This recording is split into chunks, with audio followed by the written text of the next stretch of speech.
5 லட்சம் தொலைச்சேன், 10 லட்சம் தொலைச்சேன், சொத்து ஆளு இப்படித்தான் வராங்க. குணப்படுத்தி சொல்லி சொல்லி தானே ஒரு தடவை வர்றாங்க. அங்க போய் சரியானோ, அங்க போய் சரியானோ, அவங்க சொல்லி சொல்லி வர்றவங்க தான் ஜாஸ்தி.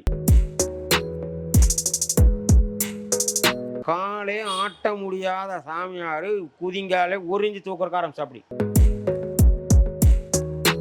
கேன்சர் வர்றதுக்கு காரணமே காலையில பல்லு விளக்குற பேஸ்ட். ஒரு மருந்து கொடுக்குறோம், இது நுரையீரலில் சரியாகுது.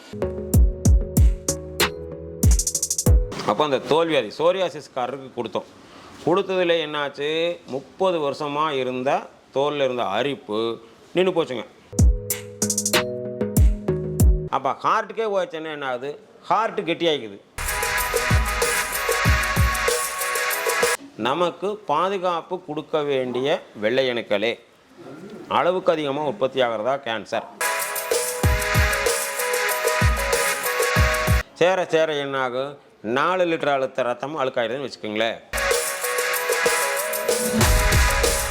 கிருமி ஒன்று தான், அந்த கிருமி எந்த இடத்துல போகுதோ அங்கே கலவரத்தை உண்டு பண்ணுது. இது ஓப்பன், இது க்ளோஸ், ஓப்பன் க்ளோஸ். இந்த மருந்து அந்த குறிப்பிட்ட கிருமிக்கு பாய்சனும் கூட வச்சுக்கலாம்.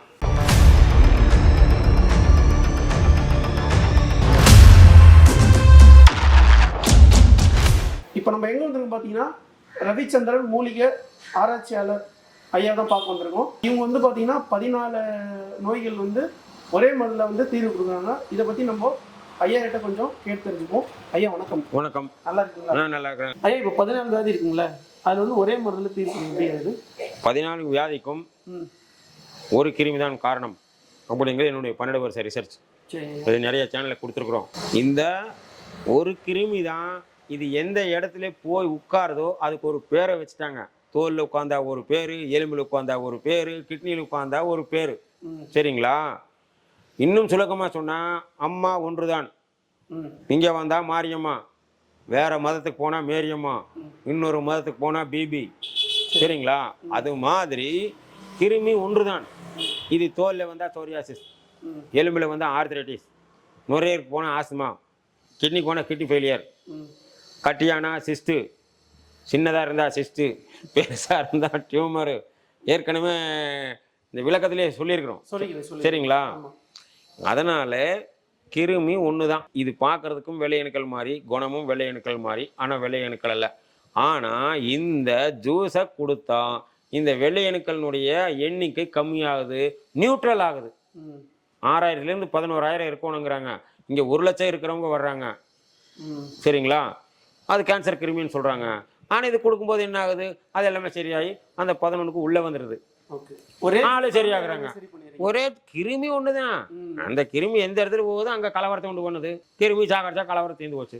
அதான் இப்போ அந்த பச்சளை சொல்கிறீங்களா, ஒரே இதில் எல்லாமே அந்த அதே தான், ஒரே மூலிகை தான். நானும் நிறைய மூலிகை கண்காட்சிக்கெல்லாம் போயாச்சு. இந்த மூலிகை கண்காட்சியில மூலிகையே இல்லை. எனக்கும் இது பேரும் தெரியாது. இது நானும் ஆராய்ச்சி பண்ணி எனக்கு ஒரு சொல்லி கொடுத்தாங்க. சொல்லி கொடுத்தவங்களாம் செத்து போயிட்டா. சொல்லி கொடுத்தாங்க அப்படின்னால நாங்கள் ஆராய்ச்சி பண்ணும்போது எங்களுக்கு ஆராய்ச்சியில் உறுதுணை இருந்தா அப்படி. ஏன்னா ஆதிவாசி எங்காச்சும் ஆஸ்பத்திரி வராங்களா? இல்லை இல்லை இல்லை. பிரசவத்துக்கு எங்காச்சும் ஆஸ்பத்திரி வராங்களா? எங்கேயுமே இல்லை. அதனால இங்கே போய் போய் எல்லா பக்கம் சுற்றிட்டு தான் இங்கே வர்றாங்க. நான் அமெரிக்கா போனேன், ஆஸ்திரேலியா போனேன், இங்கே போனேன், இந்த கேன்சருக்கு எடுத்தா பத்ராவதி போனேன், சிமோகா போனேன், திருவனந்தபுரம் போனேன். சரிங்களா? எல்லா இடத்துக்கும் போய் 5 லட்சம் தொலைச்சேன், 10 லட்சம் தொலைச்சேன், சொத்து ஆளு இப்படித்தான் வராங்க. இங்கே வந்து கேன்சருங்கிறது ரொம்ப சிம்பிள். ஐயா இப்போ வந்து இது கேன்சர் சொல்கிறீங்களே, அது கேன்சர் வந்து இந்த நோய் வந்து எத்தனை நாளில் நீங்கள்? 4 வாரம் தான். 4 வாரம். சின்னதாக இருந்தால் 4 வாரம் தான். பெருசாக இருந்தாலும் இன்னும் 2 வாரம் எச்சா வர சொல்கிறோம். 4 வாரம் ரெகுலராக வந்துடுங்க. அப்புறம் போய் டெஸ்ட் பண்ணுங்கள், கம்மியாக தெரியும். கிட்னி ஃபெயிலியர் காரையும் அதே தான் சொன்னேன். நீங்கள் காலையில் பார்த்துக்கலாம். 4 வாரம் வாங்க போய் செக் பண்ணுங்க. கிரியேட்டின் எனக்கு 9 இருந்தது, 8 ஆயிடுச்சுங்கிறாரு, இன்றைக்கி 7 ஆயிடுச்சுங்கிறாரு. சரிங்களா? அதனால் அந்த ஒரு கிருமியை அழித்தால் இந்த 14ம் இல்லை. இப்போ இந்த கேன்சர்ன்றாங்க ரெண்டும் குணமே. அதாவது புற்றுநோய்ங்கிற நீங்க சொல்றதுனாலேயே சொல்றேன், புற்றுநோய்னு சொல்றாங்கல்ல, அந்த காலத்துல விளக்கமா தான் கொடுத்துக்கிறாங்க. இங்கிலீஷ்ல என்ன சொல்றான், WBC over production R multiplication. அதாவது நமக்கு பாதுகாப்பு கொடுக்க வேண்டிய வெள்ளை அணுக்களே அளவுக்கு அதிகமாக உற்பத்தி ஆகிறதான் கேன்சர்.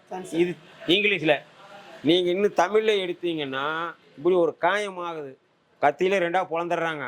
கத்தியில 2ஆ பொழந்தா உடனே இந்த செல்லும் வளரணும், இந்த செல்லும் வளரணும், வந்து ஜாயிண்ட் ஆகிக்கணும். இதுவும் அளவுக்கு மேலே வளர்ந்து இதுவும் அளவுக்கு மேலே வளர்ந்தா தானே புத்து. கரெக்டாக தான் போச்சு. இதுதானே புத்துநோய். புரியுதுங்களா? தமிழுக்கு இங்கிலீஷ்க்கு ரெண்டு ஒன்று தான். கேன்சர், புற்றுநோய். அதில் கேன்சர் இங்கே வெள்ளையணுக்கள் அளவுக்கு அதிகமாக உற்பத்தி ஆகுதுங்கிறேன். இங்கே அப்படி இங்கே செல்லு வந்து ஒரு காயமாச்சனா ஜாயிண்ட் ஆகணும். ஜாயிண்ட் ஆகாமல் இதுவும் அளவுக்கு அதிகமாக வருது, இதுவும் அளவுக்கு புத்தும். ஓகே தானே? இன்னும் சில பேர் நிறைய பேர் படிச்சவங்க கேட்குறாங்க எங்கிட்ட. சரிங்களா? நாங்கள் 14 வியாதி சொன்னோமா? அரிப்பு, ஆஸ்மா, மூட்டு வலி, ஒத்தத்தலை, இது எல்லாத்துக்குமே ஒரே பேர் வச்சுக்கிறாங்க. தெரியுமா உங்களுக்கு? ஒரே பேர் வச்சுக்கிறாங்க இங்கிலீஷில். Auto immune disease. படித்தவங்க வந்து கேட்டால், சார் ஆட்டோ இம்யூன் டிசீஸே சரி வேணுங்க. உனக்கு வியாதி என்னன்னு சொல்லையா? ஆட்டோ இம்யூன்ங்கிறது விட்டுரு. 14 வியாதி இருக்குது, அதில் ஆட்டோ இம்யூன். அதாவது நம்ம அணுக்களே நம்மளை சாகடிக்கிறது. புரியுதா? நானும் இப்போ சொல்கிறோம்ல, நமக்கு பாதுகாப்பு கொடுக்க வேண்டிய வெள்ளை அணுக்களே அளவுக்கு அதிகமாக ஆப்போசிட்டாக வேலை செய்கிறது கேன்சர்னு சொல்கிறோம். இங்கிலீஷில் என்ன சொல்கிறோம்? ஆட்டோ இம்யூன் டிசீஸ்ன்னு சொல்கிறாங்க. கிராமத்தில் இருக்கிறவங்க ஆட்டோ இம்யூன் டிசீஸ்ன்னு தெரியுமா? தெரியாது. நம்மகிட்ட ஒரு கிருமியை நம்மளே அழிக்குது, அதுதான் ஆட்டோ இம்யூன் டிசீஸ். கேள்வி, இப்போ வந்து உங்ககிட்ட வந்து கேன்சர் வந்து வராங்க பேஷண்ட்டு, ஆனால் வந்து நீங்கள் வந்து கண்டிப்பாக வந்து 100% வந்து நீங்கள் குணப்படுத்தி சொல்லி தானே ஒரு தடவை வர்றாங்க. அங்கே போய் சரியானோ அவங்க சொல்லி வர்றவங்க தான் ஜாஸ்தி. சரி ஐயா. இன்னொரு வியாதி இருக்குது, அது வேணா நல்லா படிச்சிருந்தா நெட்டில் போய் பாருங்க. ஆராய்ச்சி பண்ணுற அப்படின்னு தான். SLE, systemic lupus erythematosus. இதுக்கு மருந்தே கிடையாது. ஏன்னா இந்த சின்ன பிள்ளைகளெல்லாம் ஃபோட்டோவெல்லாம் காட்டுறதில்லை. ஏன்னா பின்னால் வருங்காலத்தில் பாதிப்பாகும். இப்போ சென்னையிலேருந்து வந்தாங்க, அமெரிக்காவிலேருந்து வந்தாங்க. SLE அப்படின்னா நாங்கள் சொல்கிறோம், இது இங்கே வந்தால் மூட்டு வலி, இங்கே வந்தால் கிட்னி, இங்கே வந்தால் ஹார்ட்டு, இங்கே வந்தால் லிவர்னு சொல்கிறோமா? இந்த SLEங்கிறது 14 வியாதியும் ஒருத்தனுக்கே வரும். ஒன்றுக்கே வழியை காணும். 14க்கு என்ன பண்ணுவீங்க? ஒரு பொண்ணை வந்தது, அது டெய்லி 15 மாத்திரை, அது போக மாதத்துக்கு 85,000 ரூபா ஊசி. இதை SLE. இந்த வாரம் ஒரு பிள்ளை வந்திருக்குது, அதுக்கு வந்து ருமாட்டிசம் இருக்குது, அது போக SLEன்னு கொடுத்துருக்குறாங்க. ஒன்றுக்கே வழியை காணும். எத்தனை மாத்திரை? சாப்பாடு போது மாத்திரை தான் சாப்பிடணும். அதுவும் இதில் சரியாகுது. அதுக்கும் எங்கிட்ட ஆள் இருக்கிறான். இப்போ ஒரு ஆராய்ச்சி என்னன்னா, இந்த தலசீமியாவுக்கு ஆராய்ச்சி பண்ணிட்டு இருக்கிறோம். சரியா? 3 வாரமாக இலவசமாக பண்ணிட்டு இருக்கிறோம். இன்னொன்று வந்து இந்த மஸ்குலோ டெஸ்ட்ரோஃபி, தசை சிதைவு நோய், கேள்விப்பட்டிருப்பீங்க. இப்போ யாரு ஒரு நெப்போலியன் சாருடைய பையனுக்கு அந்த நோய் தான் எல்லா பக்கம் சொல்லிட்டு இருக்கிறாங்க. சரியா? அந்த வியாதிக்கு ஆராய்ச்சி பண்ணிட்டு இருக்கிறோம். அது சரி பண்ண முடியும் அப்படிங்கிறது ஒரு கணக்கில் வச்சிருக்கிறோம். சரிங்களா? ஏன்னா ஏற்கனவே அது சொன்னால் உங்களுக்கு டைம் ஆகுமா நான் தெரியல. ஏற்கனவே கல்கத்தாவில் ஒரு சாமியார் பண்ணோம். அந்த இங்கிருந்து மருந்தை கொண்டு போய் பண்ணணும். கொண்டு போகும்போதே அதனுடைய தன்மை கெட்டுருச்சுங்கிறது தெரியுது. அப்படி இருந்தும் காலே ஆட்ட முடியாத சாமியார் குதிங்காலே ஒரிஞ்சு தூக்குறக்க ஆரம்பிச்சு. அப்படி நல்ல விஷயம் தானே. 4 வாரம் போனேன் இங்கிருந்து. அப்புறம் நம்மளால முடியாதுன்னாச்சு. சாமியார் இங்கே கொண்டு வரவும் முடியாது. காரணம், சாமியார் அவர் ட்ரெஸ் போடாத சாமியார். எப்படி கொண்டு வர முடியும்? 60 ஏக்கரா இருக்கு கல்கத்தாவில், அந்த சிட்டிக்குள்ளே அவர் இருக்கிறார். கொண்டு போன மருந்தும் அந்த தன்மையும் சரியில்லை. ஐசில் தான் கொண்டு போனோம், பாலித்தீன் கவரில் ஊற்றி கொண்டு போனோம். கடைசியில் அங்கே போகும்போது இது சரியில்லை அப்படிங்கிறது கண்டு தான் அதுக்கடுத்து இந்த மருந்தை அலுமினிய ஃபாயிலில் ஊற்றுறோம். முதல்ல டீ கவரில் ஊற்றி ஐசியில் கொண்டு போனோம். அது சரியில்லைங்கிறது. அப்படி சரியில்லாத மருந்துலேயும் அந்த ஆள் உறிஞ்சு காலை தூக்க ஆரம்பிச்சிட்டா. அப்படி புரியுதுங்களா? அதனால அவரை கான்டாக்ட் பண்ணுறதுக்கு ஐடியா பண்ணிட்டு இருக்கிறோம். ஐயா, இப்போ நீங்கள் வந்து ஃபுல்லாகவே பத்திய முறையெல்லாம் பண்ணுறீங்க, வேறு எந்த இதுவும் கிடையாது, ஃபுல்லாக பத்திய முறை தான். பத்தியம் வந்து 3 நாளைக்கு உப்பு புளி வேண்டாம், அவ்வளோதான். அந்த பத்தியத்தையும் இப்போ சரி பண்ணுறதுக்காக வேற ஒரு ஐடியா பண்ணிட்டு இருக்கிறோம். ஏன்னா காசு கொடுக்காம இலவசமாக ஒருத்தருக்கு பண்ணுறோம். அந்த இலவசமாக பண்ணுறவங்களுக்கு வந்து இந்த வேலை செய்தாங்கிறதுக்கு உப்புக்கு பதிலாக இந்துப்பு போட்டு கொடுக்கலான்னு ஐடியா பண்ணியிருக்கிறோம். இந்துப்பு. ஏன்னா உப்பு இல்லாதனால தான் டயர்ட் ஆகிடுறாங்க. புளி இல்லாமல் யார் வேணா இருக்கலாம், உப்பு இல்லாமல் இருக்கிறது கஷ்டம். முதல் நாள் நல்லா சிரிச்சுட்டு வருவாங்க, 3ஆவது நாள் புளி ஆயிடுவாங்க. ஆனால் சீட்டு ஏடுது, அது வேறு. அதனால் இப்போ இந்துப்பை வச்சு டெஸ்ட் பண்ணிட்டு இருக்கிறோம். இப்போ பேஷனுக்கு இந்துப்பு போட்டு அந்த ஊறுகாயும் கொடுக்குறோம். அதான் இன்னொரு வீடியோவில் சொல்லுவோம் ஏன் இந்த வியாதி வருது. ஒரு குறிப்பிட்ட சமூகத்துக்கு மட்டும் இந்த வியாதி வர்றதே கிடையாது. இந்த 14 வியாதியும் வர்றதே இல்லை. சரிங்களா? அடுத்த வீடியோவில் போடுவோம், கண்டிப்பாக போடுவோம். ஏன்னா இது 12 வருஷம் ஆராய்ச்சி பூரா ஒரே நாளில் சொல்லி தீர்க்க முடியாது. ஐயா, இன்னொரு கேள்வி. இப்போ வந்து சோப்பு, அப்புறம் அந்த ஊறுகாய், அந்த பல்பொடி இதெல்லாம் சொல்லியிருந்தீங்களே, அதை கொஞ்சம் சொல்லுங்க ஐயா. ஊறுகாய் வந்து அதான் உங்களுக்கு இயற்கையின் வயாக்குறான். ஜாதிக்காய். சரிங்களா? என்னென்னலாம் நீங்க அதில் ஒன்றும் இல்லை, ஜாதிக்காயன்னு எடுத்து நீங்கள் நெட்டில் பார்த்தீங்கன்னாலே தேரையர் வந்து செய்யுளவே சொல்லிக்கிறார். தாது நட்டம் பேதி சருவாசி எஞ்சிற நோய் ஓது சுவாசம் காசம் உட்கிரணி குலக்காய் அருந்துவோருக்கு கூறு அப்படின்னு ஒரு செயலாக கொடுத்துக்கிறார். இந்த ஜாதிக்காய் தாது நட்டம் செமன் வேஸ்ட், சின்ன வயசுல தெரியாமல் போனேன்னு சொல்கிறாங்களா, அது சரி பண்ணுறது செமன் வேஸ்ட். தாது நட்டம் பேதி சருவாசி, பேதினா சரியாக ஜீரணமாக மாட்டேங்குது, ஜீரணம் சரி பண்ணுது. எஞ்சிற நோய் ஓது சுவாசம் காசம், சுவாசம் ஆஸ்மா சம்மந்தப்பட்டது, காசம் டிபி, உட்கிரணி உடல் சூடு, இத்தனையும் போது குலக்காய் இருந்து ஒரு கூறுன்னு கொடுத்துக்கிறாங்க. அதனால் ஜாதிக்காய்க்கு வந்து நிறைய மருத்துவ குணம் இருக்கிறனால ஊறுகாய் பண்ணுற ஐடியா இல்லை. ஜாதிக்காய் எப்படி சாப்பிடுவேன், ஊறுகாய் சாப்பிட்டா தீர்ந்துது. அதனால் சுத்தமான நல்லெண்ணெயை வச்சு இந்துப்பு போட்டு, ஏன்னா பேஷண்ட்டுக்கு கொடுக்கணுமே அப்படின்னு போட்டு அந்த ஊறுகாய் பண்ணுறோம். எங்களுக்கு அந்த மலையடி வாரம் எங்கள் ஏரியாவில் இந்த ஜாதிக்காய் இருக்கிறதுனால அதை பண்ணுறோம். எதுக்குன்னு நாங்கள் தனியாக இருக்கல. சரிங்களா? சின்ன வயசானவங்களை பழைய காலத்து ஆளுகளை கேளுங்க, குழந்தை தூங்கலைன்னா ஜாதிக்காய் 4 உரைச்சு ஒரு சங்கில் வச்சு குடிச்சா நல்லா தூங்கும். ஐயா இப்போ இந்த ஊருக்கான்றது எல்லாருமே சாப்பிடலாம், எல்லாருமே சாப்பிடலாம். குடல் எல்லாத்தையும் கிளீன் பண்ணிடும். அது தாது நட்டம்ங்கிற ஒரு தாது நட்டம், அதான் இயற்கையின் வயாகரான்னு கொடுத்துருக்காங்க. நீங்கள் நெட்டில் போய் பாருங்க, ஜாதிக்காய் பற்றி அவங்க போட்டிருப்பாங்க. அந்த அணுக்களுடைய உற்பத்தியை அதிகப்படுத்துது. பல்பொடி வந்து அது அந்த கேன்சர் வர்றதுக்கு காரணமே காலையில் பல்லு விளக்குற பேஸ்ட். சரிங்களா? ஒரு தடவை பல்லு விளக்குனீங்கன்னா 9 சிகரெட் குடிச்சதுக்கு சமம். இதில் என்ன சொல்கிறாங்க, சாயங்காலம் ஒருக்கா விளக்க சொல்கிறாங்க. இங்கே விளக்கணும்னு இல்லை, வாயை அறுத்துட்டு வந்துருக்குறா அப்படி இங்கே கேன்சருன்னு. சரிங்களா? பல்லு விளக்குனா நீங்கள் எப்படி 9 சிகரெட்டுங்கிற மாதிரி உங்களுக்கு ஒரு தகவலாக இருக்கும். சரியா? நான் ஏற்கனவே சொல்லிக்கிறேன், வெத்தலைபாக்கு போடுற, பான்பராக் போடுற, புகையில போடுற, கடைவாயிலையும் அடக்கி வச்சா மப்பேரு தான். இங்கே 2 கிளாண்ட் இருக்கான். அப்போ பேஸ்ட் போடும்போது அந்த பேஸ்ட்லேயே அந்த பேஸ்ட் கெடாமல் இருக்கிறதுக்கு ஒரு கெமிக்கல் போடுறாங்க, அதுதான் விஷம். இல்லைன்னா பேஸ்ட் நாற்றம் முடிச்சிடும். அப்போ கெடாமல் இருக்கிறதுக்கு, சாப்பாடு கெடாமல் இருக்கிறதுக்கு ஒரு ப்ரிசர்வேட்டிவ் புளி ஊத்துறமா, அதே மாதிரி அந்த பேஸ்ட்ல வந்து அது கலக்கிறது ஒரு பாய்சனுங்கிறாங்க. அதை விளக்குனா என்ன ஆகும், விஷம் உள்ள போயிடும். அதாவது கேன்சர் சார், கேன்சர் ஒரு மனுஷனுக்கு 6லேருந்து 7 தடவை உற்பத்தி ஆகும். நம்முடைய இம்யூன் சிஸ்டம் நல்லா இருக்குது, நம்முடைய பலம் நல்லா இருக்குதுன்னு இது எல்லாம் அடித்து அதை தட்டிடு.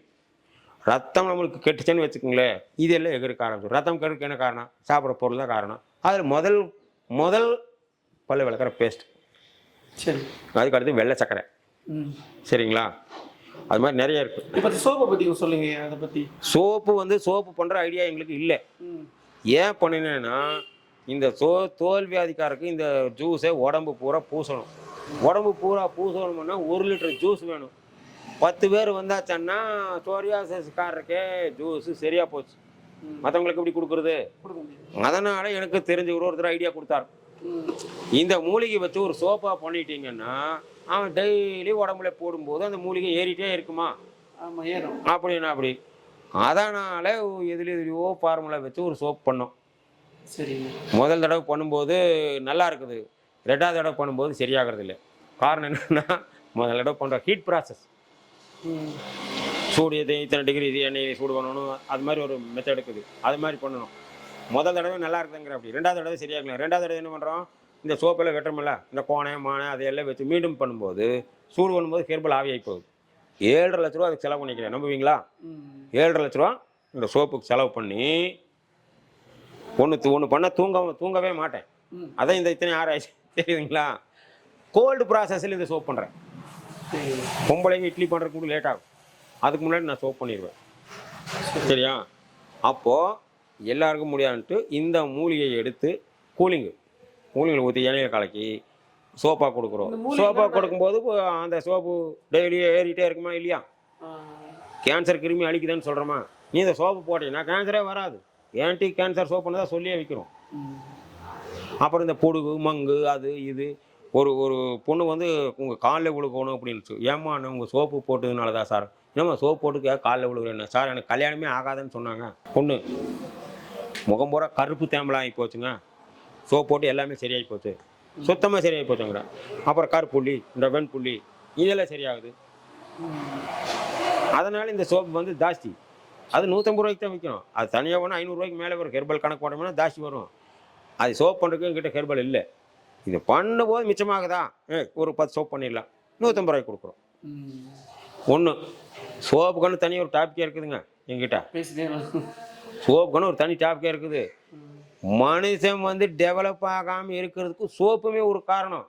ஒரு மூலம் நோட்டீஸ் அடித்தோம் சரிங்களா.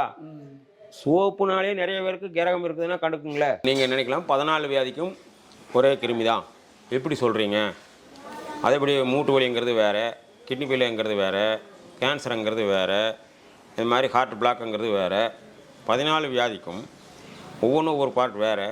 ஆனால் 14 வியாதிக்கும் ஒரே கிருமி எப்படிங்கிறது நீங்கள் எப்படி சொல்கிறீங்க அப்படிங்கிறதுல உங்களுக்கு ஒரு சந்தேகம் வரலாம் சரிங்களா. இதை முழுசாக கேட்டிங்கன்னா இந்த வியாதி வராமல் நீங்கள் பாதுகாத்துக்கலாம் சரிங்களா. ஒன்று ஏன் இப்படி 14 வியாதிக்கு ஒரு கிருமின்னு அப்படின்னு நான் சொல்கிறேன் அப்படின்னா, நான் வந்து 12 வருஷமாக ஆஸ்துமாவில் இருந்தேங்க. இந்த ஆஸ்துமாவுக்கு நிறைய மருந்து எடுத்தேங்க. நாட்டு மருந்து, இங்கிலீஷ் மருந்து, சித்தா, ஆயுர்வேதா, யுனானி எல்லாமே எடுத்து பார்த்தேன். சின்ன வயசில் எனக்கு இருந்ததுங்க. அது கடைசி வரைக்கும் சரியாகலை. இந்த காலத்தில் இன்ஹேலர்னு வந்துருச்சு. 2 அடி அடித்தா அப்படியே டவுன் ஆயிரும். அதுதான் இன்ஹேலர் தான் இதுக்கு தீர்வு. இன்ஹேலர் தான் அப்பப்போ அடிச்சுக்கணும். ஆனால் அப்போ இன்ஹேலர் இல்லை.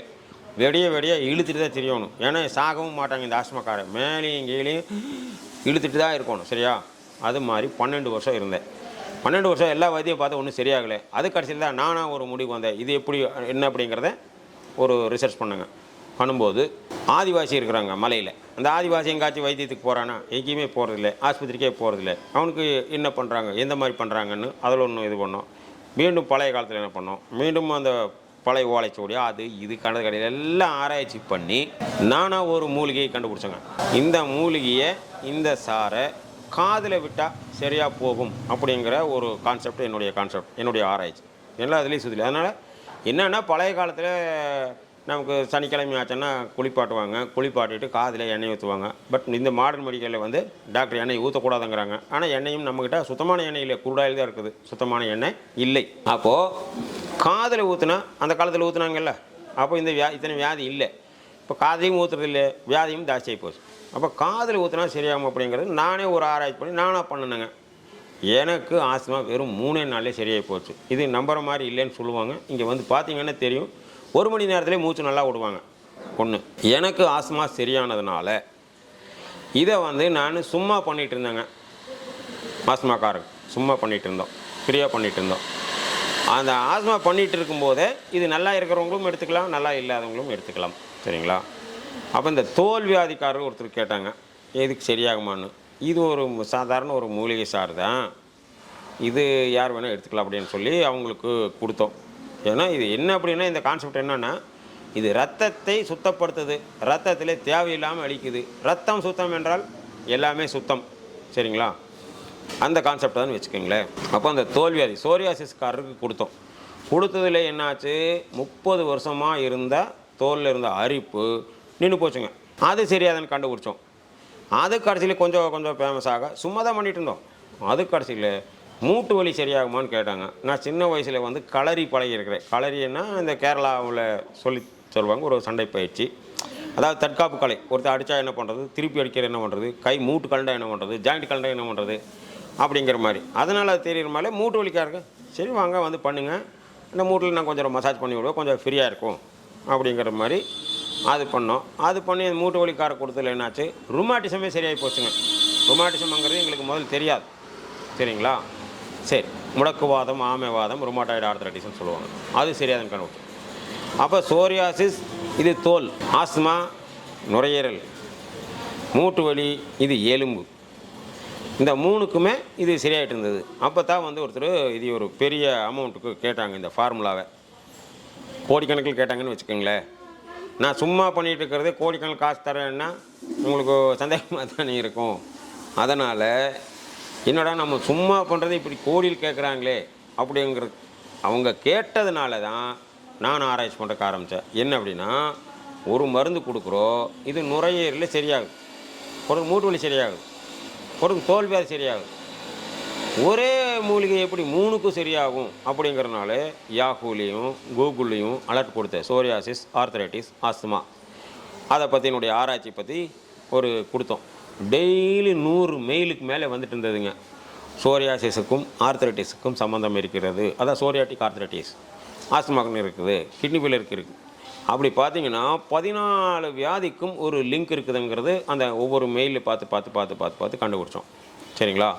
அது கடைசியில் இந்த 14க்கு தேடிட்டே இருந்த ஆளுகளை, ஒரு கிட்னி ஃபெயிலியர்காரர் வேணும், ஒரு கேன்சர்காரர் வேணும், ஒரு ஹார்ட் அட்டாக் வந்து காரர் வேணும், ஒரு ஹார்ட் வீக்காரருக்கு வேணும், இப்படின்னு தேடிட்டே இருந்தோம். அப்படி தேடி கொடுத்ததுலேயே தான் இந்த 14ம் ஓகே அப்படிங்கிற மாதிரி எங்களுக்கு வந்துச்சு. அதனால தான் இதைய 5 கண்ட்ரிஸில் பண்ணிகிட்டு இருந்தோம். மெயின் வந்து மலேசியா சொல்லணும் அப்படின்னா 2.5 வருஷத்தில் 27 தடவை போயிருக்கிறேன் மலேசியா. 2வது பாஸ்போர்ட் வச்சுருக்கிறோம். அந்த இதில் சீல் குத்தி தீர்ந்து போய் மலேசியா மட்டும் இல்லை, மலேசியாவுக்கு வந்து 2.5 வருஷத்தில் 27 தடவை போயிருக்கிறேன். மலேசியா, ஸ்ரீலங்கா, சிங்கப்பூர், இந்தோனேசியா, மாலத்தீவு, அது மாதிரி 5 கண்ட்ரிஸுக்கு போயிட்டு இருந்தேன். இப்போ எந்த கண்ட்ரிஸுக்கு போகிறது இல்லைங்க. இப்போ வாரத்தில் 3 நாள் மட்டும் இங்கே பண்ணுறோம். போதும், எங்களுக்கு ஓஞ்சு போச்சு ஒன்று. அதுக்கு கடைசியில் இந்த ஒரு கிருமி தான் இந்த 14 வியாதிக்கு, இது அழிச்சாதான் இந்த வியாதி சரியாகும் அப்படிங்கிறது என்னுடைய கான்செப்ட். ஆனால் இந்த கிருமி அழிக்காமல் எப்படி சரி பண்ண முடியும்? அதனால் அக்குபஞ்சர் படித்தேங்க. அக்குபஞ்சரில் எல்லாமே சரியாகுதுன்னு சொன்னாங்க. அதனால் அக்குபஞ்சர் படித்தேன். கடைசியில் அவங்க சொன்னாங்க, இல்லை நீ பண்ணுறது இதில் பண்ண முடியாது அப்படின்னாங்க. அப்போ அக்குபஞ்சர்னா நான் படித்ததுலேயே நான் தெரிஞ்சிட்டது என்னென்னா, ஒருத்தர் தூங்கிட்டு இருக்கிறவனே போய் எந்திரன்னு 4 தட்டுனா எந்திரிச்சுக்குவேன். அது மாதிரி தான் அக்குபஞ்சர். அந்த ஊசி குத்துனா அந்த நரம்பை ஸ்டிமுலேட் பண்ணுது, ஸ்டெடி ஆகிக்குது. எந்திரிச்சு உட்காந்துருக்குறான், ஓ ரைட் எந்திரிச்சு உட்காந்துருக்குறாங்கிறது பிரச்சனை அல்ல. அவன் மீண்டும் தூங்காமல் இருக்கணும். ஏன் தூங்குறான் அப்படிங்கிறதுக்காக காரணம். சரியா? அதனால் அதில் பார்த்தோம், இல்லை நீ பண்ணுறது பண்ண முடியாட்டாங்க. கடைசியில் வர்மா படித்தேன், இல்லை நீ பண்ணுறது பண்ண முடியாதுன்னாச்சு. பிராணிக் ஹீலிங் படித்தேன், இது அப்போதைக்கு தான் என்னாச்சு. அடுத்தது கூசான்னு சொல்லுவாங்க, பாத அழுத்த சிகிச்சை, கட்டையை வச்சு காலில் தேய்ப்பாங்க, அதையும் படித்தேன். கடைசியில் அவங்க அப்பாவுக்கு 3 வியாதி இருந்து அதை நான் தான் சரி பண்ணோம். சரிங்களா? அதனால் இந்த 14க்கும் கிருமி அதுக்கு மேலே நான் படிக்கலை. இதுக்கு மேலே ஒன்றத்தையும் காணும் இருக்கிற மாதிரி தெரியல. அதனால் படிக்கிறத விட்டு இந்த மருத்துவம் மட்டும் பண்ணிகிட்டு இருக்கிறேங்க. சரிங்களா? நீங்கள் நினைக்கலாம் 14 வியாதிக்கு ஒரு கிருமி அப்படின்னு சொல்கிறீங்களே. சரி, அதை பற்றி தெரிஞ்சுக்கணும்னா கொஞ்சம் நீங்கள் விளக்கத்தை கேட்டிங்கன்னா நல்லது.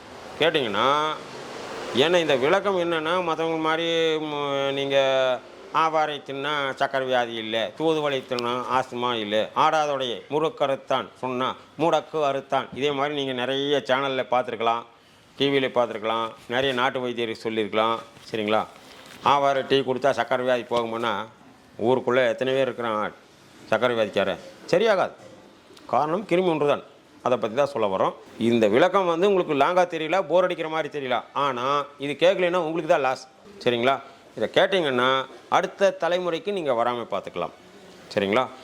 இந்த விளக்கம் வந்து படித்தவங்களுக்கும் தெரியணும், ஒன்றுமே படிக்காதவங்களுக்கும் தெரியணும். அது மாதிரி தான் இந்த விளக்கம். ஓகேங்களா? இப்போ ஒவ்வொருத்தருடைய ரத்தத்துலேயும் சிகப்பணுக்கள், வெள்ளை அணுக்கள், தட்டை அணுக்கள்னு 3 இருக்குங்க. RBC, WBC, platelets, red blood cells, white blood cells, platelets.